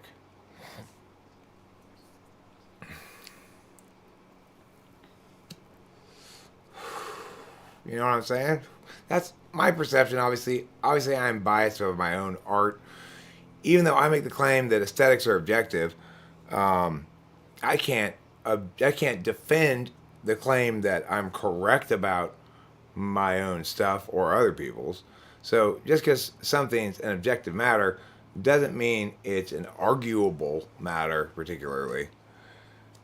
Uh, this reminds me, actually, there's something I wanted to share with people, a document and and a feeling, a document and a feeling. Yeah. Which feeling do I want to share is something you might be wondering right now.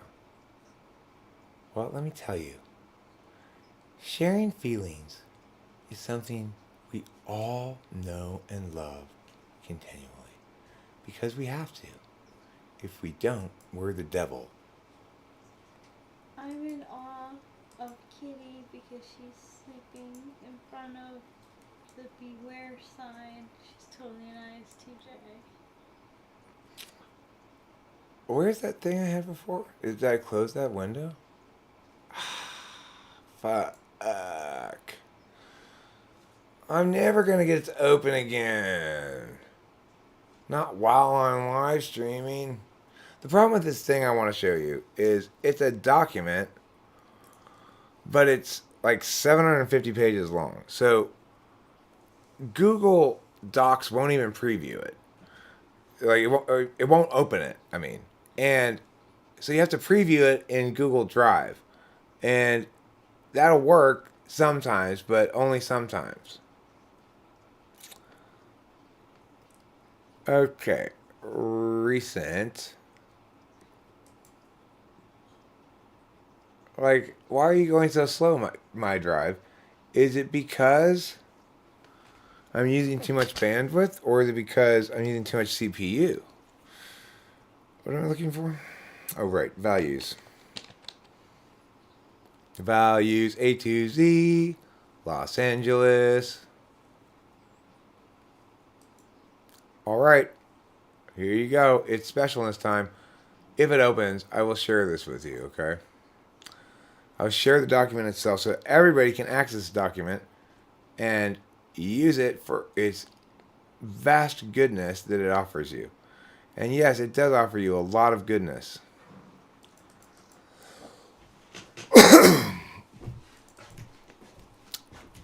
Okay. Yeah, that's the right window. It's just the wrong tab, Eric. You silly goose. Oh my gosh. You are so silly. You are a hoot. You're a real hoot. All right. That's what I'm tis diggity talking about. What are you tis diggity talking about, Eric? I'm tis diggity talking about values. A to Z. Aw, yeah. Philosopher Values Views book. Don't be like that, though. I'll share the link right now while it's refreshing. Okay. Here's the link if you'd like to get this. Yeah, I'll give you the link to that song. I think I have it in Google Drive.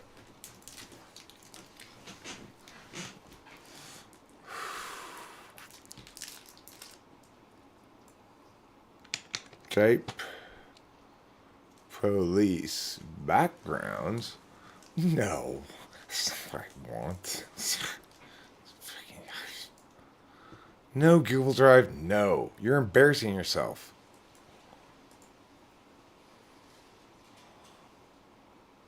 Here it is.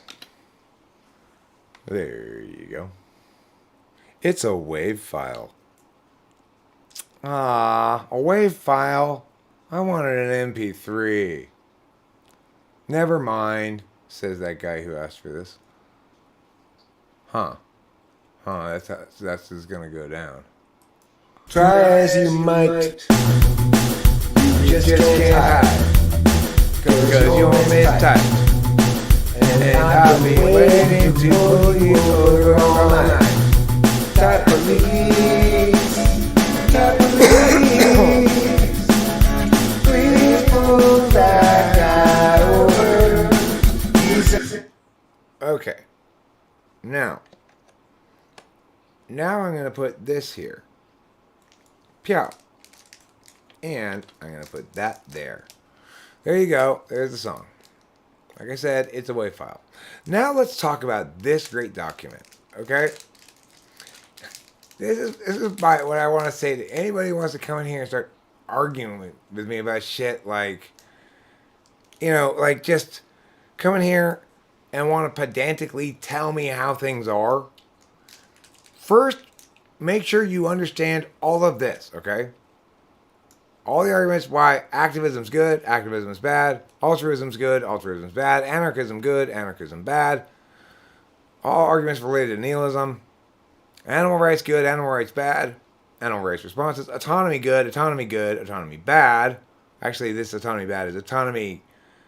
It's autonomy good cards, but they're answer to autonomy bad cards, such as critiques of autonomy are invalid, or paternalism. Well, this one would be a anti-autonomy card. Paternalism is not always undesirable, but that's a misleading tag. That card actually doesn't say that. Biocentrism good, biocentrism bad, biology bad, biotech good, biotech bad, Buddhism good, Buddhism bad, capitalism good, capitalism bad, categorical imperative good, categorical imperative bad, causality good, communitarianism good, communitarianism bad, community good, cost-benefit analysis bad. Court as a vehicle of social progress responses. Cultural relativism good, cultural relativism bad, cultural relativism responses. Democracy good, democracy bad, democracy responses. The denial of death, deontology versus util, new ways around old debates.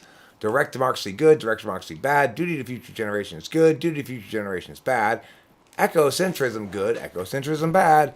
Ecofeminism good, ecofeminism bad. Ecofeminism responses. Oh, boy, every time they get to that part, I'm just like, it grips me emotionally again. Economic competitiveness good, economic competitiveness bad, economic growth good, economic growth bad, economic justice good, economic justice bad, efficiency good, efficiency bad, environment good, environment bad, equality good, equality responses, extreme util good, extreme util bad, faux text, faux commitment, arguing against the social contract. We were talking about this the other night, right? Somebody asked me those. I like that. When somebody wants to ask me what I think about social contract, I will tell them what I think. And what I told them was basically this shit here. There's no consent. Residence does not imply consent. Reaping benefits does not imply consent. The social contract is not a contract. Federalism good, federalism bad, feminism and essentialism, freedom good, freedom bad, free speech good, free speech bad, genocide rhetoric good, genocide rhetoric bad. Growth responses, happiness good. One of my favorite headings ever. Happiness good. Happiness is the goal of all acts. A happy person cannot simultaneously be miserable. That's the tag on page 296. A happy person cannot simultaneously be miserable. Holism good, holism bad, human rights responses, individualism good, individualism bad, individualism responses, answers to Nozick, answers to Rand, individual responsibility good, individual responsibility bad, individual rights good, international law good, international law bad, international law responses. So these international law bad cards, we're going to cut both of these for the current LD topic, which is that the World Trade Organization ought to issue edicts regarding patent protections on medicines. It's basically like prompted by COVID, just basically saying pharmaceutical companies should be forced to give away their product for free when we have emergencies like this, intersectionality good, intersectionality bad, judicial activism good, judicial activism bad, justice good, and this one, I love this heading, justice bad. I mean, how you argue that justice itself is bad, you don't. So what this really means is social justice based on cultural relativism is flawed. I think we'd probably mostly all agree on that. Utilitarian justice is undesirable.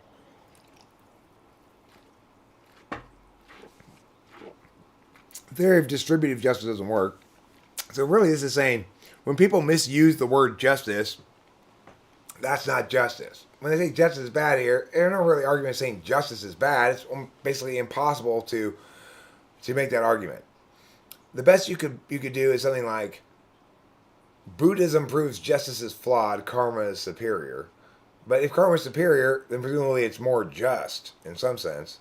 Justice is the only virtue or value of which you can't have too much. Knowledge good, leisure bad. Liberalism good, liberalism bad. Libertarianism good, libertarianism bad. Libertarianism responses. Life good, life bad.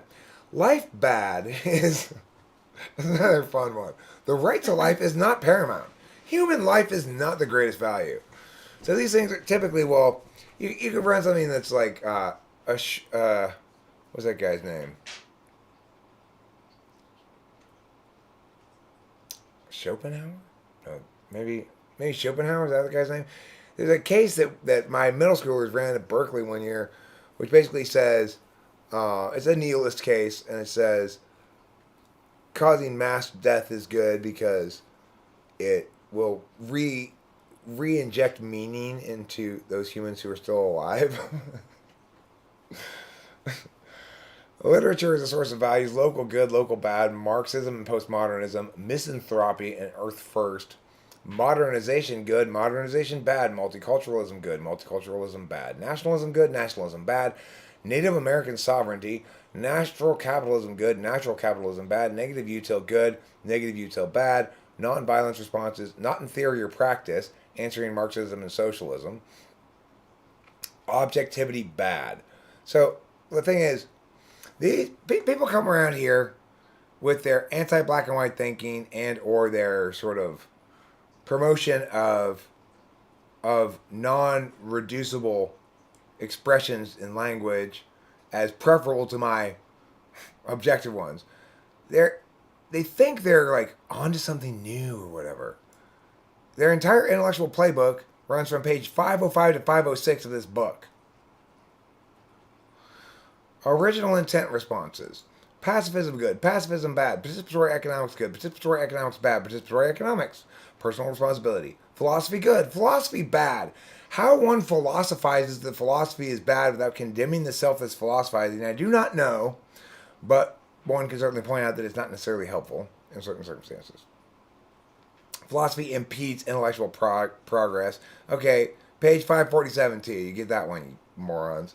Pluralism good, pluralism bad, postmodernism good, postmodernism bad, pragmatism good, pragmatism bad, pragmatism responses, praxis good, praxis bad, privacy good, privacy bad, progress good, progress bad, property rights good, property rights bad, rationality good, rationality bad, rational choice theory, realism good, realism bad, republicanism good, republicanism bad, revolution good, revolution bad, rights good, rights bad, security good, security bad, self-determination good, self-determination bad, socialism good, socialism bad, statism responses, suffering bad, sustainability good, sustainability bad, tax relief good, tax relief bad, technocentrism bad, technology good, technology bad, technology good, technology bad, technology responses, teleological vision good, teleological vision bad, third parties good, third parties bad, tradition good, tradition bad, trashing and property destruction, truth good, truth bad.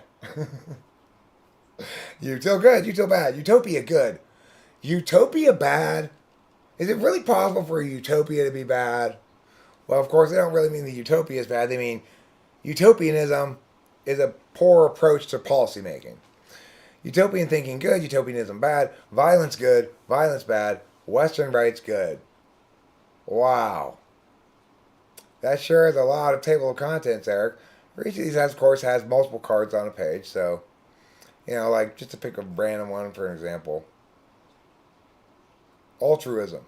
Altruism is necessary for collective action. At first glance, the importance of altruism for collective action seems obvious, almost necessary, if the logic arising from assumptions of implacably self-interested behavior produces free riding, then the answer to the problem is likely to be behavior that is not self-interested, or altruism. People seem to cooperate and to join collective action because of their desire to help others. So if you're running a case where you're trying to argue that something has a positive moral obligation or duty, I mean, we read shit like this, right? So this document is an attempt to explain why I get frustrated. So, people will think like rational typology did. They think, oh yeah, I want to argue with this guy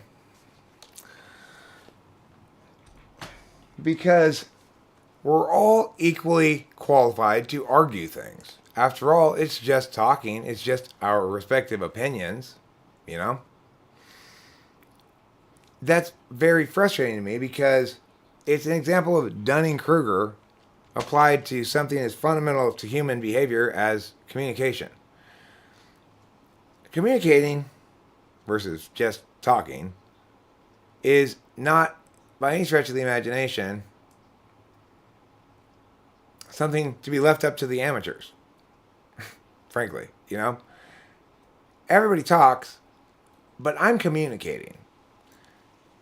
If you are completely unqualified to communicate about a subject, then ideally you'd have some understanding that you are, in fact, not qualified. If you go around somebody who is qualified and behave as though you're a fellow expert, it's going to annoy that person. Because after all, the guys come in with a teeny sliver of that playbook. And that's just for framework, okay? That book is just for framework. And I almost never use cards from it. I always cut new cards. But, they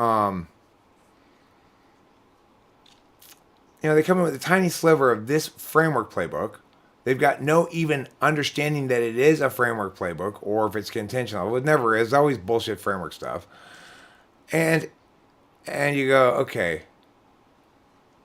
If you had ever actually done any real communicating about these subjects, you'd understand that there's a lot of complexity here and that things need to, in other words, if you're going to make arguments of a certain sort, they need to be made under a certain kind of frame and not under some other kind of frame.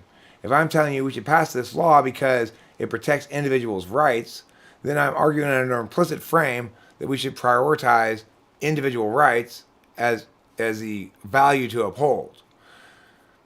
And thus, there's two levels of argumentation already in place automatically, right? You're always going to have a framework level and a contention level anytime anybody's arguing anything, because whatever they're arguing implies the frame, if they don't state it explicitly.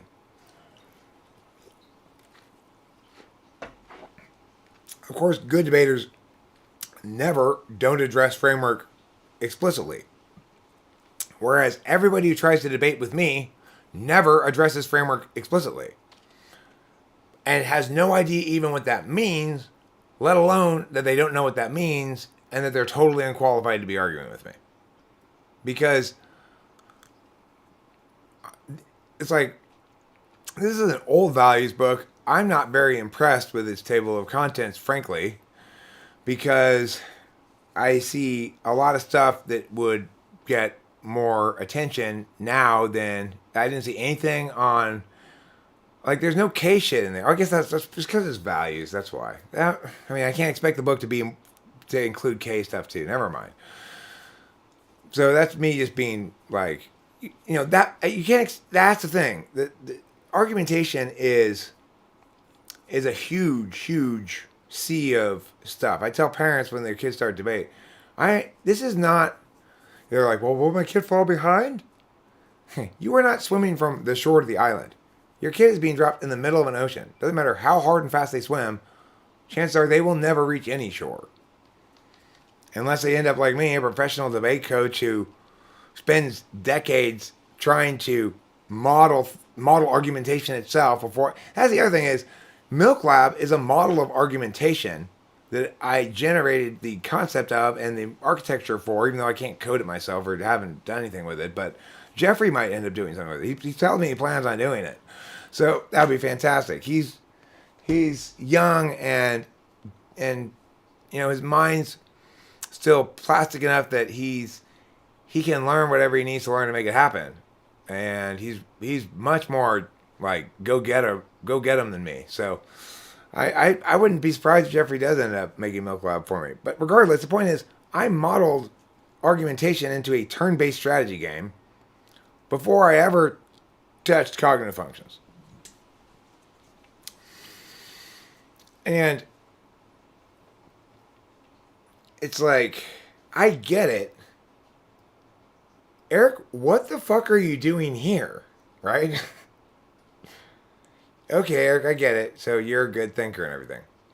So why are you hanging out with a bunch of basically horoscope people on YouTube, none of whom are even remotely your colleagues in this regard? Well, because I don't really care about the whole cognitive function thing.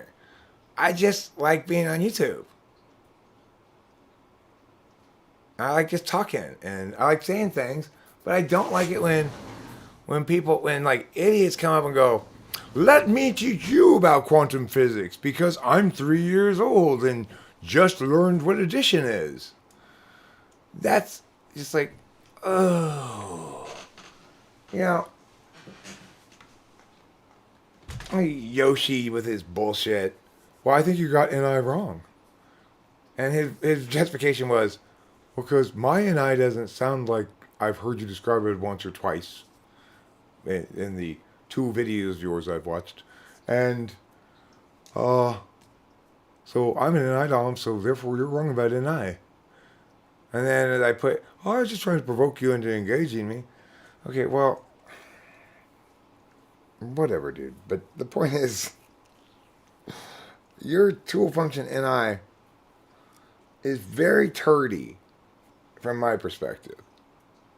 I'm your benefactor type, you're my beneficiary type, which means you try to tell me things that you think you can help me, and I cannot hear you. That's what Scionics says. I think they're right about this. My dad cannot hear me. I try to tell him things that I think he'll be interested in, will be helpful or something. He just looks at me blankly, continues saying what he says something irrelevant to what I just said, and I say, did you hear what I? Because he's deaf too. No, I heard you. Okay, you just ignored me. You just chose to ignore what I said. I see. Okay, well that's fine. You're a dad, so you can do that. My dad can't quite get away with murder. When he woke me up the other day to yell at me about not having put more air in my slightly underinflated front left tire. When he woke me up the other morning to yell at me about that, we had a screaming match here because it was like, will you just chill the fuck out? I'll get it done today. I haven't gone anywhere the last couple of days. Yes, I know. I'm thinking about it. I'm aware that I need to go put air in the tire. He was mad because he was leaving on his trip to Harris Ranch, and his position was, you never know. You might need a ride to get this tire replaced. If you put air in it, it goes right back down again. Dad, it's 2 days since you noticed the light was on, and it's not gone down at all. It's still the same. So it's fine. I'm not going to need to replace tires. I just need to add a little bit of fucking air to it. But he's thinking, you blew it. Now I'm going to be gone to Harris Ranch, and you're going to need a ride to get your tire replaced. And what are you going to do? Of course, if that were to somehow wildly happen, I'd call Delilah. But he doesn't like the fact that there's this problem that's on his radar that I'm not cleaning off of his table. From his perspective, I'm leaving trash on the table. What people do here when they say random shit that unsubstantiated, I say, quit putting trash on my table. Well, from his perspective, I'm leaving trash on his table by parking my car behind his in the driveway. And since he leaves before I do, he pulled my car out, put it on the street. I had to park it in the driveway. You also get an overnight parking ticket, and not dealing with the tire. Then I'm making him see this red light, making him think and care about it, and then he's talked to me about it, told me to deal with it, and I've chosen to leave it on his plate. The fact that it's my car and my problem is irrelevant to him. Okay? He's an ESTJ, so their number one move is, you're not treating your property well enough. Okay, you're not minding your own business well enough, but fine. But Dad, Dad deserves nothing but respect and cooperation from me, to the extent that I can give him nothing than that, but that I would do and will. However, it is also the case that if you wake me up, you better have a fucking good reason. If you're getting me out of bed in the morning, even if it is 11 in the morning, I like to get up at my own pace. So yelling at me about not putting air in a tire for 2 days is not a good enough reason, and you're going to get yelled at even if you're my dad. And then his fucking thing, I said if you drive around on it, you're going to do damage to the tire. I'm not going anywhere. I've just been chilling here at home the last couple of days. I said if. Fucking 5th slot TI. Okay, yeah, I know, Dad. It was a conditional, but the antecedent of it is false. So the possible negative impact, what he's thinking really in his head is, once I leave on my trip, I won't know if you're driving around on it or not. That's what he really means, Yeah. And so from his perspective, when he says, I said if, that's meaningful because it's like, no, because I don't know whether you're going to be driving around. before I start really driving around, I can put air in. I just haven't been driving around, you know. Well, he's an experiential knower, so he's not going to be here to experience me fixing the problem. He doesn't know. My Eric could be down there driving in car races at the Indy 500 in his car right now, for all I know. My dad heard some noises the other night, and he was suspicious. She saw these Halloween decorations out here that Rachel put up that says "Beware," and it's got a little orange pumpkin. Anyway, he thought that somebody had snuck into the backyard and put up Halloween decorations. When I told him, I asked him, I'm like, did you put those Halloween decorations there? And he's like, no. I'm like, oh, it must have been Rachel then, I guess. He's like, well, don't jump to any conclusions yet, because I want to talk to you about this. Now, I was hearing some noises last night, and he takes me into the garage. He had something happened to his car. I'm not exactly sure when this happened, but maybe on a trip up, or maybe when he got back. There's this little plastic thing that goes over the grady thing on the front where the air goes in, like, you know, the radiator air intake in the old cars or whatever it was. But it still has the same kind of, I don't know what you call that thing. It's like a grid thing in the front, you know. The air goes in, the engine through there. So, anyway, it's got this plastic part, and it looks like somebody took a screwdriver and pried it off. Like maybe they were missing that piece on their car, and they saw my dad had the same kind of car and stole it or something. But he didn't notice it until after he had come back from the car wash.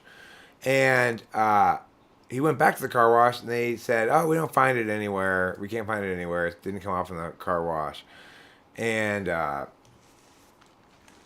so he had two thoughts. His first thought is somebody stole it when he was at Harris Ranch. And his second thought was that that same burglar,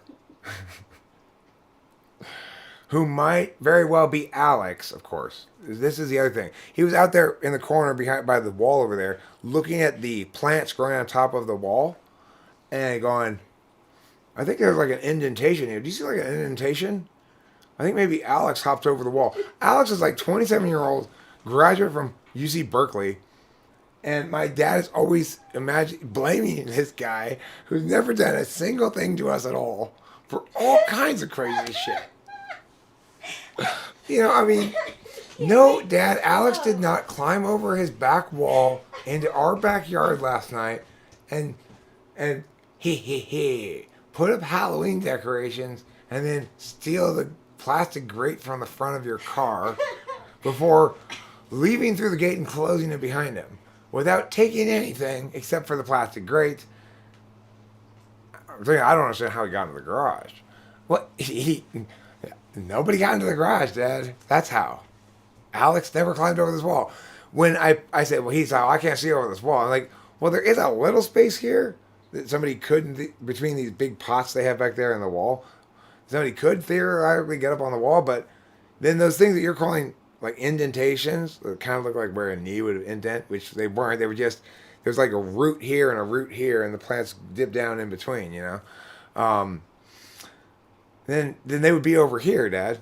And he's like, oh, okay, yeah, that makes sense. Yeah, so it's like, when it's right in front of him and I'm saying, this thing right here is in the way of where somebody would climb, so they're not climbing right where you're saying their knee lands, Dad. Yeah, his wild speculation. It was one of my sort of traumatic-y kind of childhood memories, is when, before I started smoking cigarettes, my dad accused me of smoking cigarettes, and I couldn't convince him that I wasn't. I couldn't convince him that I wasn't lying to him. He said, well, let's just stop talking about it. Because he had found a cigarette cellophane at the end of our driveway near the garage door, like this. So he was absolutely convinced I was smoking cigarettes. I was like 14 or 15 at the time, and I had never smoked a cigarette. I'm like, I mean, Dad, well, how did it get there then? I don't know how it got there. I mean, it blew down the driveway. It was attached to your tire. No, that's not it, Winston's mom. Not at all. Not remotely. I can see him hesitate to tell me his crazy theories sometimes. Because he knows I'm going to dismiss it. You always are, you're an optimist, but I remember that's not pessimism. That's you wildly grasping at straws because you don't have any satisfactory experiential answer. So it's like, well, Alex became a culprit, and this is why. Something genuinely weird happened to my dad, which is he got a moving violation from Northern California that showed a picture of his license plate, which was his actual license plate, except his car was here at the time and had never been up there in months. So I don't know exactly what happened, but this was also the truth. When that happened, our neighbor's son Alex was a student at UC Berkeley, and this ticket was from like Oakland, and my dad couldn't think of anybody else up near Berkeley. So who was to blame for this? Alex. Alex had somehow gotten his license plate and used it to violate a toll requirement for some road or bridge, and had apparently snuck back and put it back on the car. Or it's like, when you try to ask him, well, can you explain how this happened? There's no explanation at all. But it's like, well, who else could it be? Who else could it be? Anybody else who lives in Berkeley? Absolutely anybody? But he's the only person I know up there. Well, yeah, Dad, it probably was done by somebody you don't know. Do you consider that? This guy has a PhD in philosophy. Okay? This motherfucker has a PhD in philosophy.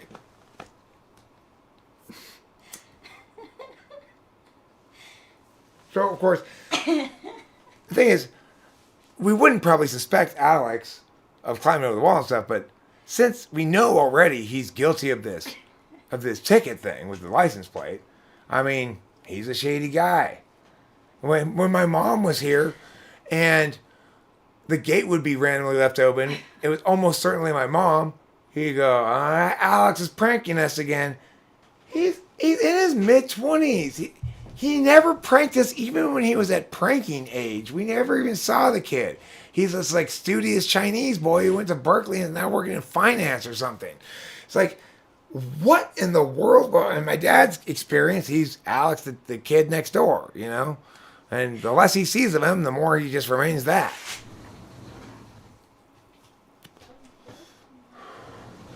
Yeah, no, Alex, I'll tell you who Alex is like. He's like Kaiser Soze. He is the craziest villain you have ever encountered. He is capable of all kinds of crazy shit. Once you have one chance to get him, and you'll never see him again. I don't have toll booths around me. Oh, you're talking to Legends Full. We have these roads called Fast Pass, but I don't like it. I'm not going to pay for it. It's like, okay, listen, government. Yeah, I want you to sit right down right now and listen to me. Your job is to provide free roads for everybody. Now you got your diamond lane. Oh, well, you can't drive in the diamond lane because you're driving by yourself. You can only drive in the diamond lane when you happen to have another person in the car. Nobody ever purposefully carpools to get access to the diamond lane. They just discover whether they have access to the diamond lane once they find the need to use it, right? Well, I'm alone, so I guess I don't. Or, ooh, someone's in the car with me, so I guess I do. So your diamond lanes were stupid. A stupid idea that was guaranteed to never work and never did, and there's no positive whatsoever. Increased traffic without decreasing emissions. But at least it was fair in the sense that everybody had a randomish chance to get in the diamond lane, If they were in a family, they're always driving around with people, then they got to use the diamond lane more. If they mostly drove by themselves, they got to use the diamond lane less. And just sort of like, Like the world rewards pretty people. In that context, the world rewards people with lots of family members, or lots of kids, or something. You know. Okay, so what? At least it's fair and it's arbitrary and fair in that way. But then they decided to monetize some of the diamond lanes by making them fast pass lanes. Now, in the fast pass lane, you don't have to be a carpool, but you do have to pay for a fast pass. Oh, I see. So we've got free lanes for us regular citizens. But if you want to be paid to become a premium citizen, you too can use the fast pass lane. Okay, I don't want there to be premium citizens and regular citizens. So you can get your fucking fast pass lanes out of my face. Put them back to regular lanes, you fucks.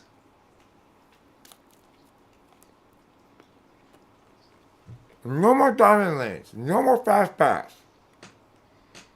That's it.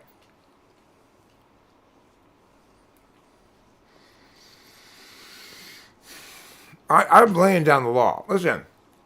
But when those government officials come over to my house and they tell me I got to pay to drive my own fast pass lane, that's where I draw the line.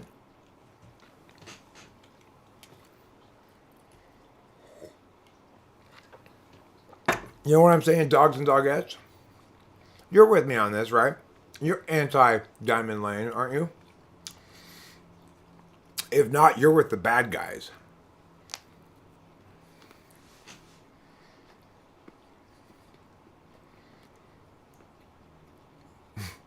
You still get warnings from out-of-state toll booths where my ex-ESTP has been.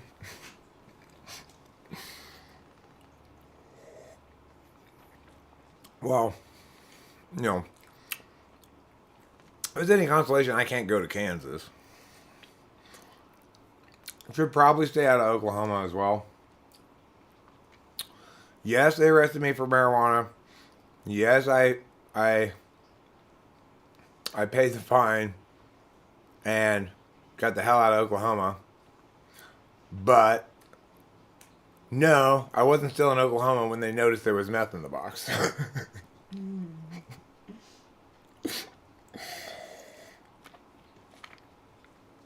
Just for good measure, I should probably stay out of Oklahoma.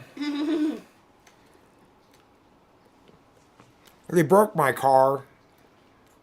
That was the worst thing that happened in that whole trip. Was the arrest was sucked, whatever, cost a lot, but the worst thing that happened was the cops bent the fucking rack and pinion on my car when they had him towed away. Such that I was driving on the highway in Kansas on the way back, and my front axle broke. Like, only one of my front wheels turned when I turned the steering wheel. The other one was just like blah, blah, blah, blah, blah, blah, blah. And this is at highway speeds, okay? After I had had to replace pop tires like 3 times because they had bent the thing and it kept making the tires freaking pop. That's so scary. Fucking cops breaking my car. But you know what's even worse than that, actually? I forgot. This is the worst thing that happened on the trip for by far. They stole my stainless steel bong. Oh. I had that bong since before Delilah was born. Wow. I would have had it till the day I died because, guess what? You can't break a stainless steel bong by dropping it. I never broke it once. Why? Because it's made out of steel.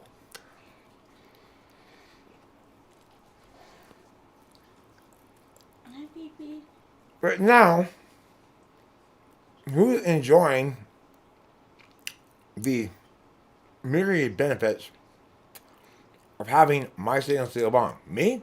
No. The Oklahoma State Police.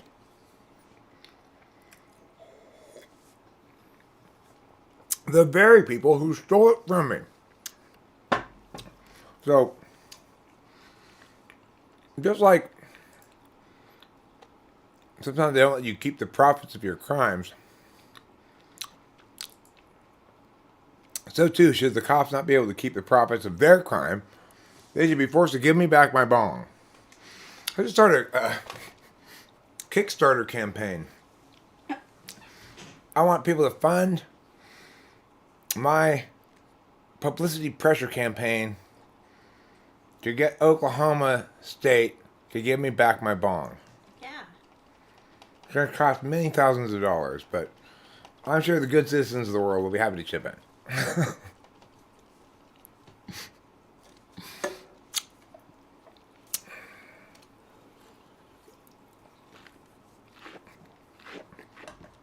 Well, do you have any new insights on distinguishing INFP from ISTJ?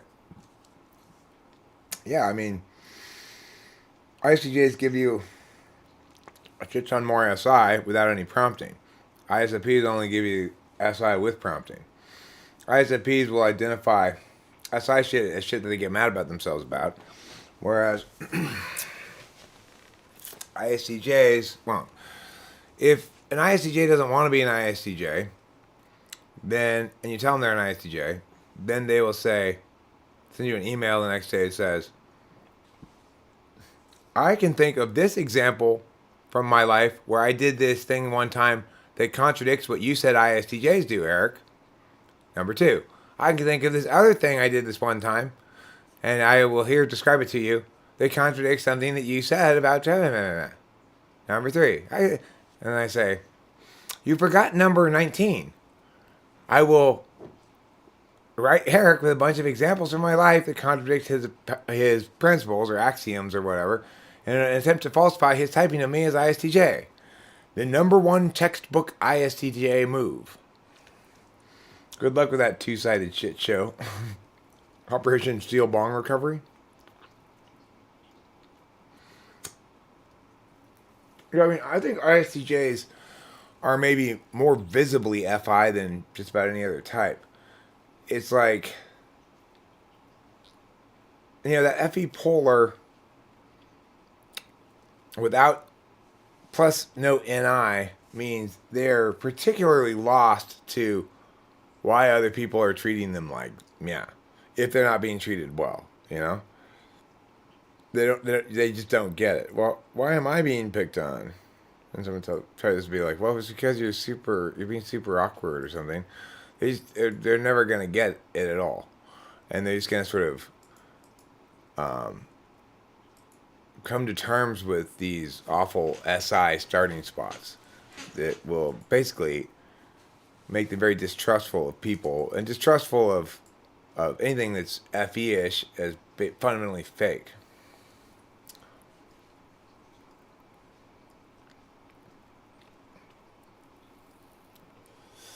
I mean, the thing is, it's true that what Legends Fall to some extent says is true. One of the disadvantages I have is that I am sitting in front of a camera and so are they. So there are lots of possible ways that one could garner information about a type if you were in the same room with them that I don't have access to. On the other hand, there are things that you could do in the same room that you surprisingly can do across camera. I can check to see if you mirror me probably more effectively when we're both on camera than if we were in the same room. I think people are less conscious of their mirroring when they're on camera.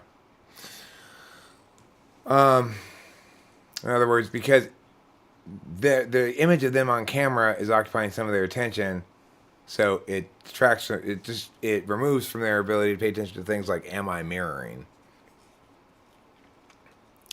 But additionally, I'd say the takeaway from what Legends Fall says is that if you want to meaningfully type people you don't know in real life, then you're going to have to successfully find ungameable correlates of some sort, like the polar tests. And, of course, you have to be able to meaningfully...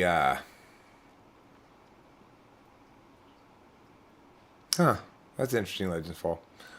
There may be some meaning there, but I'm not sure exactly what it is at the moment.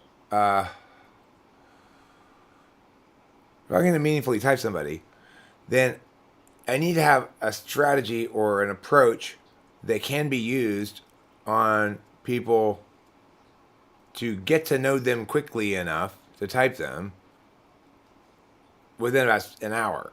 So if instead of typing people with typing sessions, I type people like I ultimately typed Rachel by living with them for weeks, getting to know them really well, and musing upon the matter day in and day out until I have absolute certainty and announce to Rachel, "You're actually an INFJ. I mistyped you." You know, very few people can I type like that. Just basically Rachel, and if I didn't know my dad's type, and I actively made an attempt to spend more time with him, I could probably type him because I live with him. But I need to be able to type people I don't live with. So I've tried to get a replacement for that steel bong. It's hard to find anything comparable to what I had. I don't know why the store I got it from had that bong at the time. I'm not even sure why I got it. I must have probably gotten it because I figured it wouldn't break, but I don't even remember my thought process. I remember where the store was where I got it from, though. It was across the street from PCC.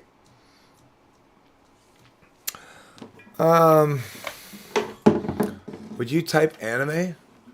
I mean, I type a lot of anime characters while I'm watching anime. I'm watching Grandfather's... Wise One's grandson right now. The main character is ISFJ, I'm pretty sure.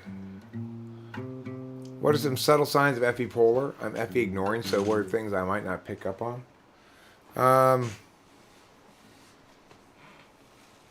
Signs of FE polar. Well,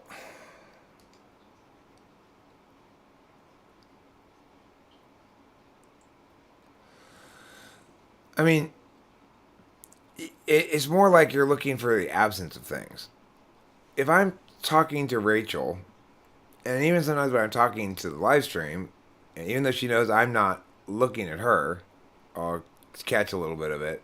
But when I'm talking to Rachel, she'll continually give me FE updates. So in other words, she'll nod or say, or go on, or I'm listening. Give me cues that she knows that because she was looking over there for a second, maybe I thought she wasn't paying attention, so now she's giving me an extra cue that she is paying attention so I can continue, or blah, blah, blah, blah, blah, right? Those kind of cooperative, communicative efforts of Rachel's are there for every FE person, even fourth slot, but much less so for fourth slot, and less so for third slot than second. But still, it's like if you're talking to me and going on for a while, I'll give you a nod or something like this when I'm doing a typing session. I'm trying to be an effective professional.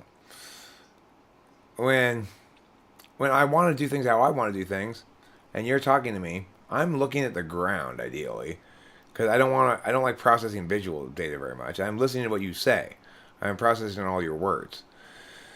That used to cause conflict between me and my ESFJ ex-wife because she would always tell me to look at her when I'm talking to her, and I'd say, I'm trying to pay attention to you, so I don't want to look at you, I want to listen. If I'm looking at you, I don't listen as well. Then I'm feeling self-conscious because I'm looking at your face and I'm thinking FE stuff, and I'd rather just look at the ground and listen, for God's sake.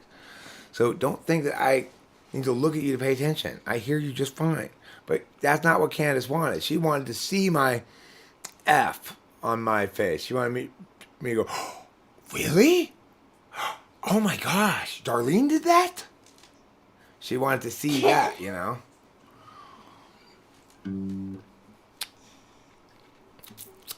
That's being an FE dom. You, especially with SI, right? You want to experience the other person's F in its most concrete kind of,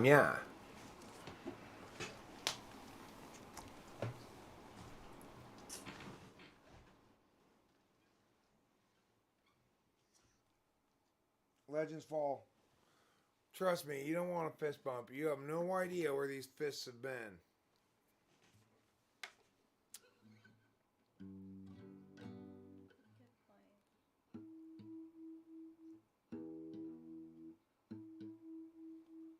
The answer is buried deep up inside Marv Albert's butt. Way downtown.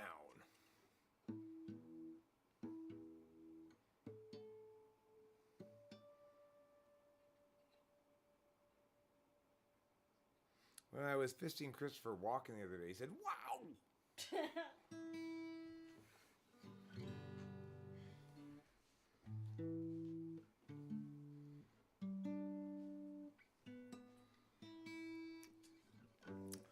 ASD, FASD, you're fooling yourself.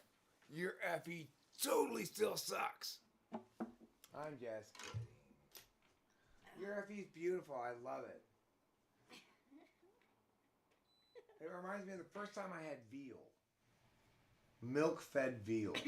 Milk-fed veal. Wow, that sounds like a treat. They let me go outside, pick out the baby calf I wanted, and they slaughtered it right in front of me. The freshest beef I've ever had.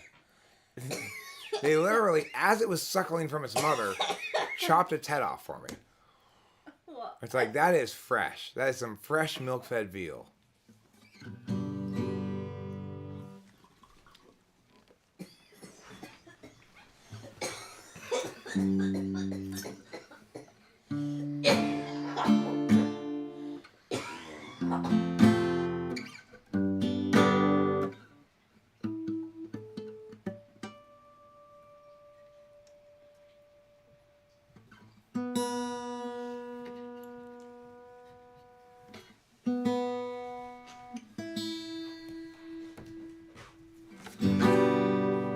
All right, that's a little bit better. Okay, here we go.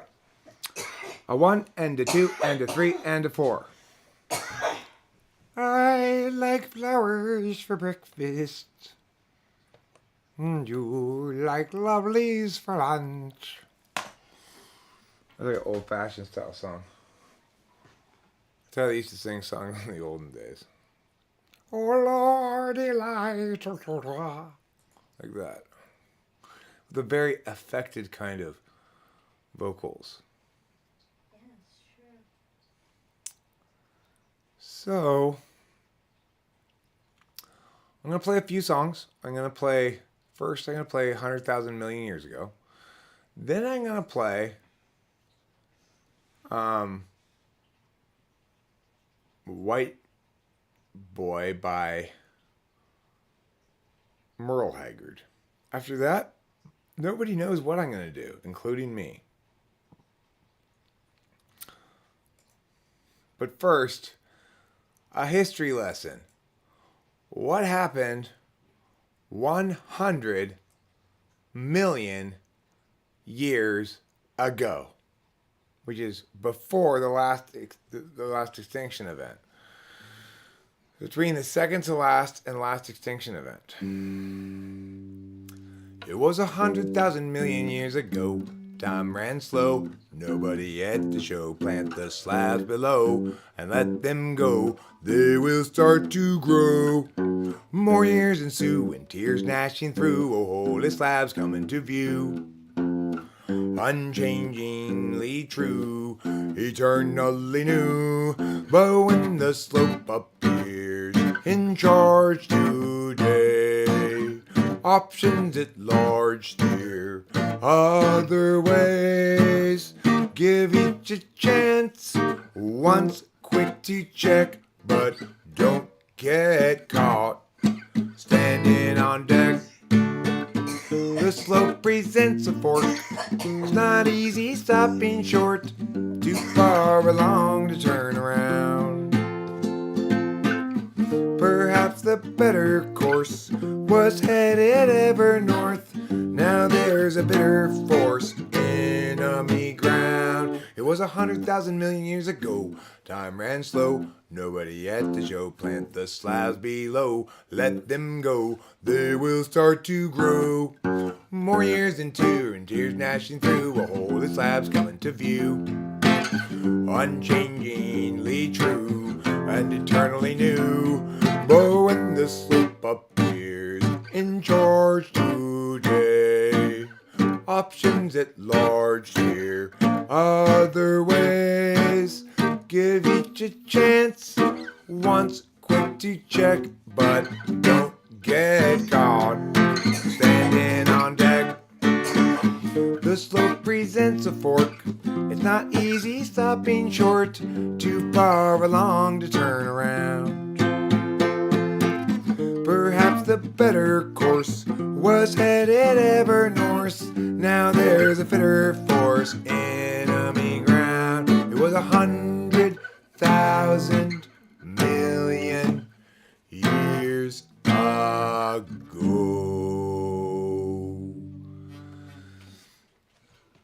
For the moment, she's okay, but if she keeps coughing, I'm going to pop her one. And she's fine. She's just pulling bar riffs. I'm going to play that song again because my new song, I didn't really feel like I killed it properly.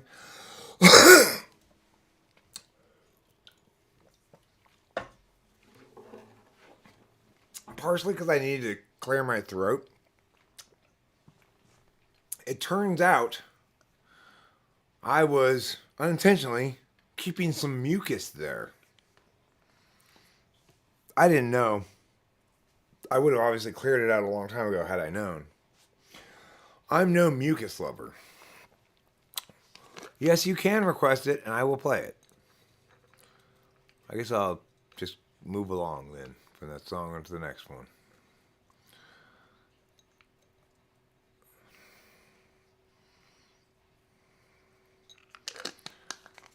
You know, I'm a big believer in the stump bump. To really show you're a real friend with another man, both of you should have your hands chopped off and you should just bump stumps. That's like, it's like a real friendship bracelet, but with no wrists to put the bracelet on. Because it's been chopped off. Along with the hand. Up to the elbow.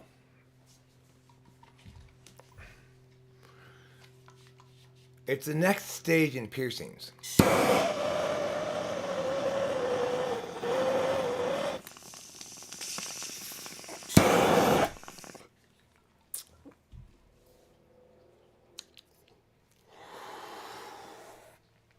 Yeah, you can, Octavia. Stump bump, bro.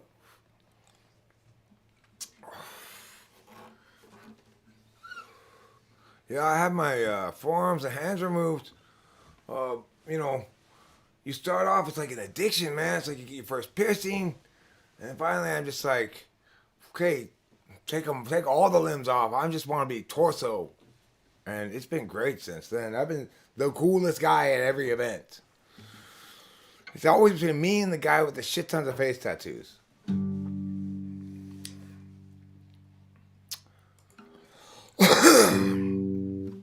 When I was younger, it seemed that everything gleamed. I don't know what happened to me, but I've lost that sense of urgency, and I don't think that I'll ever see it again. Move the mic a bit. It's not really in a good spot. And then I will start it over. Alright, here we go. When I was younger, it seemed that everything gleamed. I don't know what happened to me, but I've lost that sense of urgency. I don't think that I'll ever see it again. If you follow my lead, you'll discover When I wrote this song, sorry, I have to start over again, because when I wrote this song, I had a much higher register than I do now. I can't sing up there anymore. I wrote this song singing it high the whole way, originally. And then I don't know if I sang it when I'm recording, but I just can't get up there anymore. When I was younger, it seemed that everything gleamed. I don't know what happened to me, but I've lost that sense of urgency, and I don't think that I'll ever see it again. If you follow my lead, you'll discover I'm loster than you. And you'll want to know the way to get back at you. wherever it was you thought you knew. And tomorrow will be just like today. I'll be lost then too.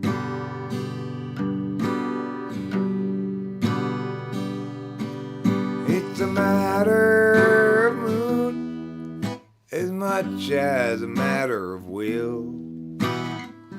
And the thing I do and the direction I point to still seem a part of me, though departedly. And I wonder if I'll ever be it again.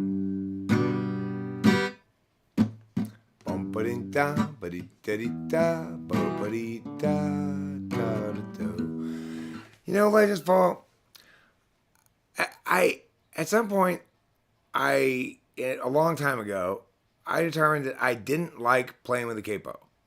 I didn't like the fact that I could only play open chords and reliably expect them to be the same.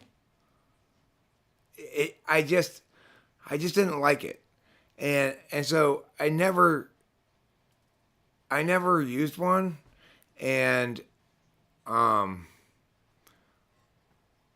it would probably be a good idea, but I don't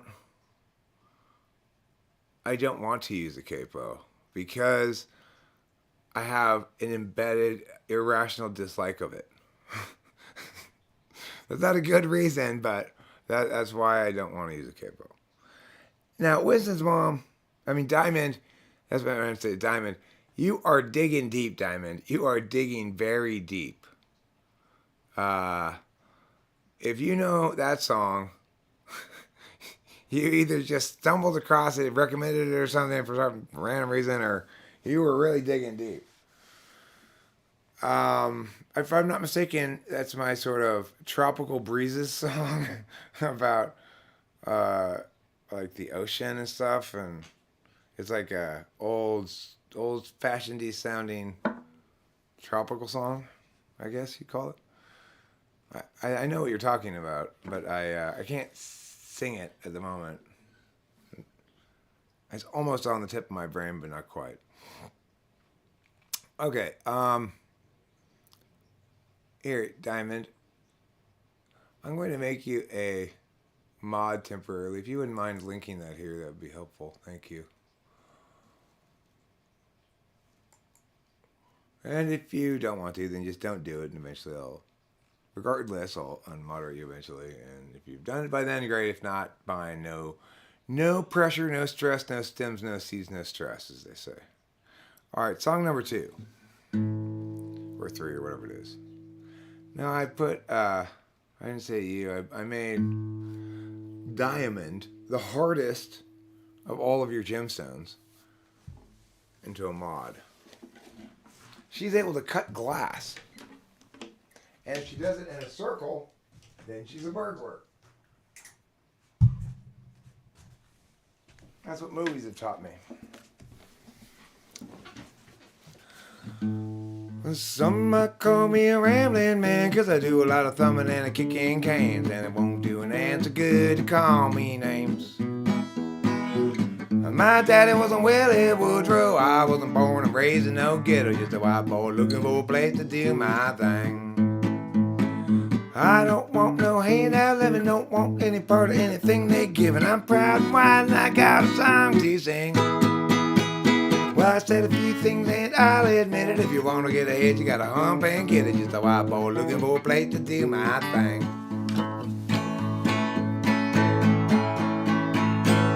Well, I'm gonna find me a wealthy woman in a line of work that don't take no diploma, 'cause I ain't got much to lose, but life's a game. You might call me a good time fella, but I ain't no black and I ain't no yellow. Just a white boy looking for a place to do my thing. I don't want no handout living, don't want any part of anything they giving. I'm proud and white and I got a song to sing. I said a few things and I'll admit it. If you want to get ahead, you gotta hump and get it. Just a white boy looking for a place to do my thing. Small town boy, been around a little. I like guitar and I like the fiddle, 'cause that's the kind of soul takes the fan my flame. Blue-eyed Billy, feeling ready. I got to work just to be somebody, just a white boy looking for a place to do my thing. I don't want no handout living, don't want any part of anything they've given. I'm proud and white and I've got a song to sing. I said a few things and I'll admit it. If you want to get ahead, you got to hump and get it. Just a white boy looking for a place to do my thing. Yeah, I said a few things and I'll admit it. If you want to get ahead, you got to hump and get it. Just a white boy looking for a place to do my thing. Well, I said a few things and I'll admit it. If you want to get ahead, you got to hump and get it. Just a white boy looking for a place to do my thing.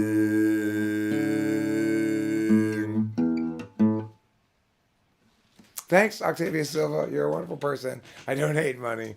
I appreciate it. It doesn't seem to occupy. It's unconscious, okay? Money is one of my unconscious functions. I expect it to just occur around me, be handed to me when I need it, you know? I don't dirty myself for such tawdry matters. Dandy. Yeah, I'm a dandy, right? Kind of sounds like you're just really dumb. Yeah, kind of just really dumb about money and stuff, but well, you got to be retarded about something. That's what God dictated when He said, Commandment 1: everybody's got to be retarded about something. Even me, God? Even you, Eric? Hello, God, it's me, Margaret. Are you there? Yes, Margaret. What do you want this time? Oh, God. I thought Bobby Sue liked me at school. Bobby Sue liked me at school, but now I wonder if maybe Billy likes me instead. I don't know what to do. I'm God, Margaret. Why don't you call Loveline? Well, they're not nearly as omniscient as you. That's a good point, Margaret, actually. It's a pretty good point. I'm impressed with your advocacy skills. Okay, fine. Which boy do you want? All right, he will hump you tomorrow, guaranteed. Thank you so much, God. I really appreciate that. You're welcome, Margaret. And yes, I am here. That's the feature film version of the famous children's book, Hello, God, Are You There? It's me, Margaret.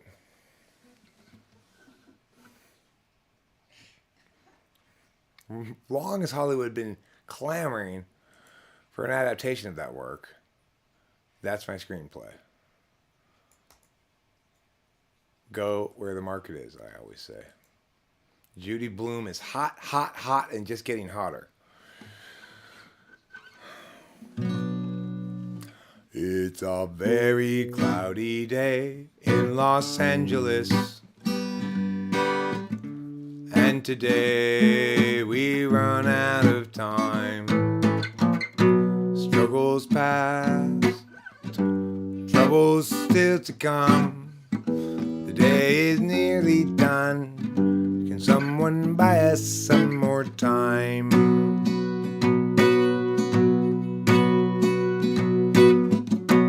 Cloudy day in Los Angeles,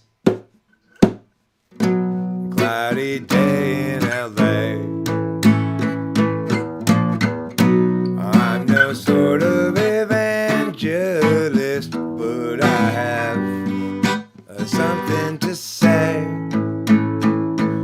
Yeah, life can strangely be forgiving for those who stay awake all night, and mostly voices say to give in. They'll try to sap your will to fight, 'cause whether I'm supposed to be here or just be some forgotten noise is sort of based on what I see here, and also on what I avoid.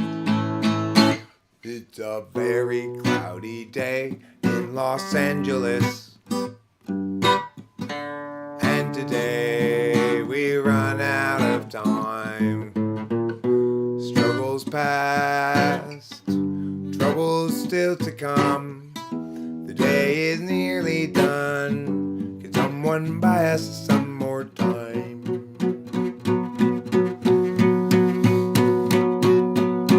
Cloudy day in Los Angeles. Cloudy day in LA. I'm no sort of evangelist, but I have something to say. Something to say.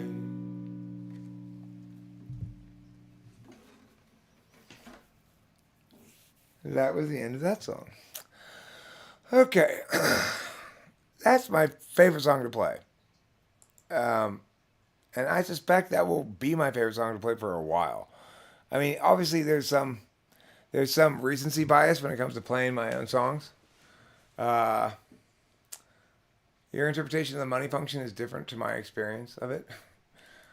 I mean, you don't experience money the same way that I do, or you don't experience my experience of money the same way I'm describing it. I need clarity right now. Answer my question! Eric screams at someone. Okay, see, that's what I mean when I'm saying you're overusing TI. That's what I'm talking about right there. Yeah. When you scream at them to answer your question. When you say, you're not responsive! It's called overusing your introverted thinking. People don't have to respond to you, Eric. They really don't. Okay? They can just stand there and look at you if they want. Well, but they should respond to me. I answer my question. No. Eric. Okay. Fine. I won't impose my cognitive fucking bias on everybody. Write it 20 times on the board. But I will impose it. Oh, sure. It's my teacher that's making me do this, you see. In this vignette I'm acting out for you. Which you're absolutely loving, by the way. In case you hadn't checked your own experience for whether or not you were validating this. You are. You're absolutely loving it. Okay, here we go. Next song. Agave Weatherman. Pretend, if you will, that you live in a land a long time ago where the only meteorologists were the agave who told you information about the weather because you were a Native American. That's the premise of this song. You're living on a time frame I will never know. Alienation and humanity's soul. Imagine you a future after the collapse, returning to the urgency of isolated past. You're picturing community free of metaphysics, but you're hunting buffalo and you're picking red delicious. Knowledge of the seasons, wisdoms of old. Fires burning in the night to keep away the colds. Hostility is kept at bay by what you think is in the way of life as children of the land with an agave weatherman. You're imagining a history that never could have been. You lecture at the college, advancement is a sin, lamenting disconnection and every corporate act, asserting all your feelings and ignoring all the facts. Hostility is kept at bay by what you think is in the way of life as children of the land with an agave weatherman. You find modernity just so banal. Wish you had lived any time, but now your experience won't run afoul of exceptions that you allow. You visualize nobility sipping on some port, or tribes of peaceful savages in beautiful comport. But few of history's people ever thusly did cavort. Life was solitary, nasty, brutish, poor, and short. Hostility is kept at bay. Hostility is kept at bay. What you think is in the way? What you think is in the way? Life as children of the land with an agave weatherman. With an agave weatherman. Not too terrible. My voice is still shot. It was shot last time I was playing the guitar on line 2, so no change there. No change on that front, but I'm going to play this song, which I normally don't. We need to see. We need to hear.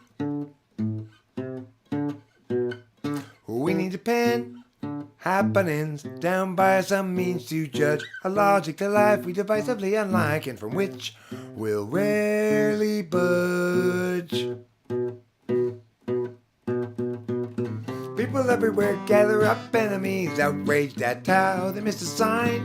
How do they set their priorities? These foreign backstabbing entities, ensuing heartache and misery follow necessarily from their savage ways. Insulting Carson and Desiree, we're stuck with such petty larceny. We all partition the rectories and call it destruction of the whole damn world. Julie shares now her limits, hoping Julie will too.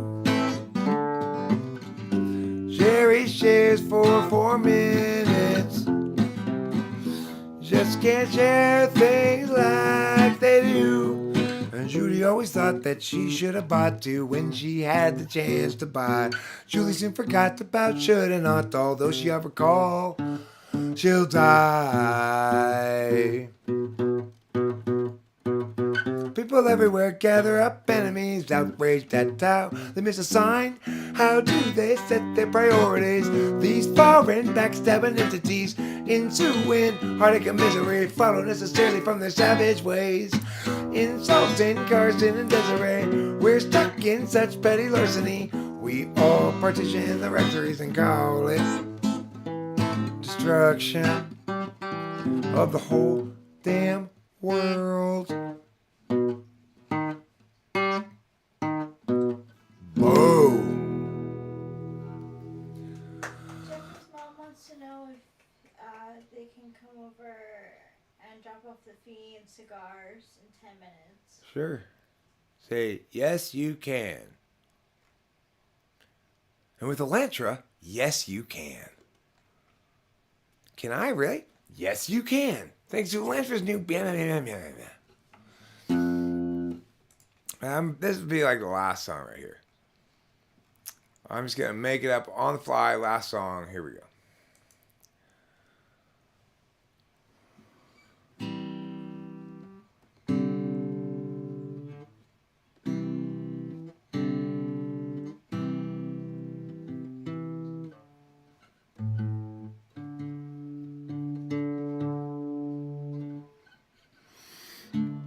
This is the last song you will ever hear, my dear. This is the last song I will ever play today. Before you die, make sure you have lied down close to the radio. Put your cassette tape of something really great into the player that the cassette once was a, but then you will play it and you'll sing along with me right now. 'Cause this is the last song you will ever hear in your life, my dear, though it might not be the last now. I fully expect you to live another several decades, but Before you go, you'll have one last task, and that will be to listen to this, the last song that you'll ever hear. It is. I'm just saying it's the last song you'll ever hear. Not that that's now. Could be 40 years from now. But before you pass away on your deathbed, you need to remember. Make a note now in your notepad, like I do here, for the URL for this stream. Because I'll probably never play that song again. And now each and every one of you is obligated on your deathbed to listen to that as the last song you ever hear. It was a magical contract. You literally can't break it, or else leprechauns bust out of your nipples. Fully grown leprechauns bust right out of your nipples. Yeah, you gotta go to the hospital, of course. It's called nipple wreckage, bro. It's like full bore nipple wreckage. So anyway, don't you forget to listen to that song on your deathbed decades from now, okay? Make sure to make a note. Put it on Google Calendar. 2087. Don't forget to listen to that stupid song Eric sang on the thing that other night. Fucking Jesus. I gotta keep this in my mind for 60 years now? God damn it, Eric. That was, no, that is, listen, here's the trick. Not your business. They don't tell you this. The Tibetan Book of the Dead is actually a vinyl record. If you put it on an LP record player and run a needle on it, it plays a song. And the song it plays is that song that I just played. They had recorded me before I even made it up. Okay, I gotta go. I gotta go get some Cuban cigars from Jeffrey's mom. And I'm coming right out. And I gotta go. Goodbye, everybody.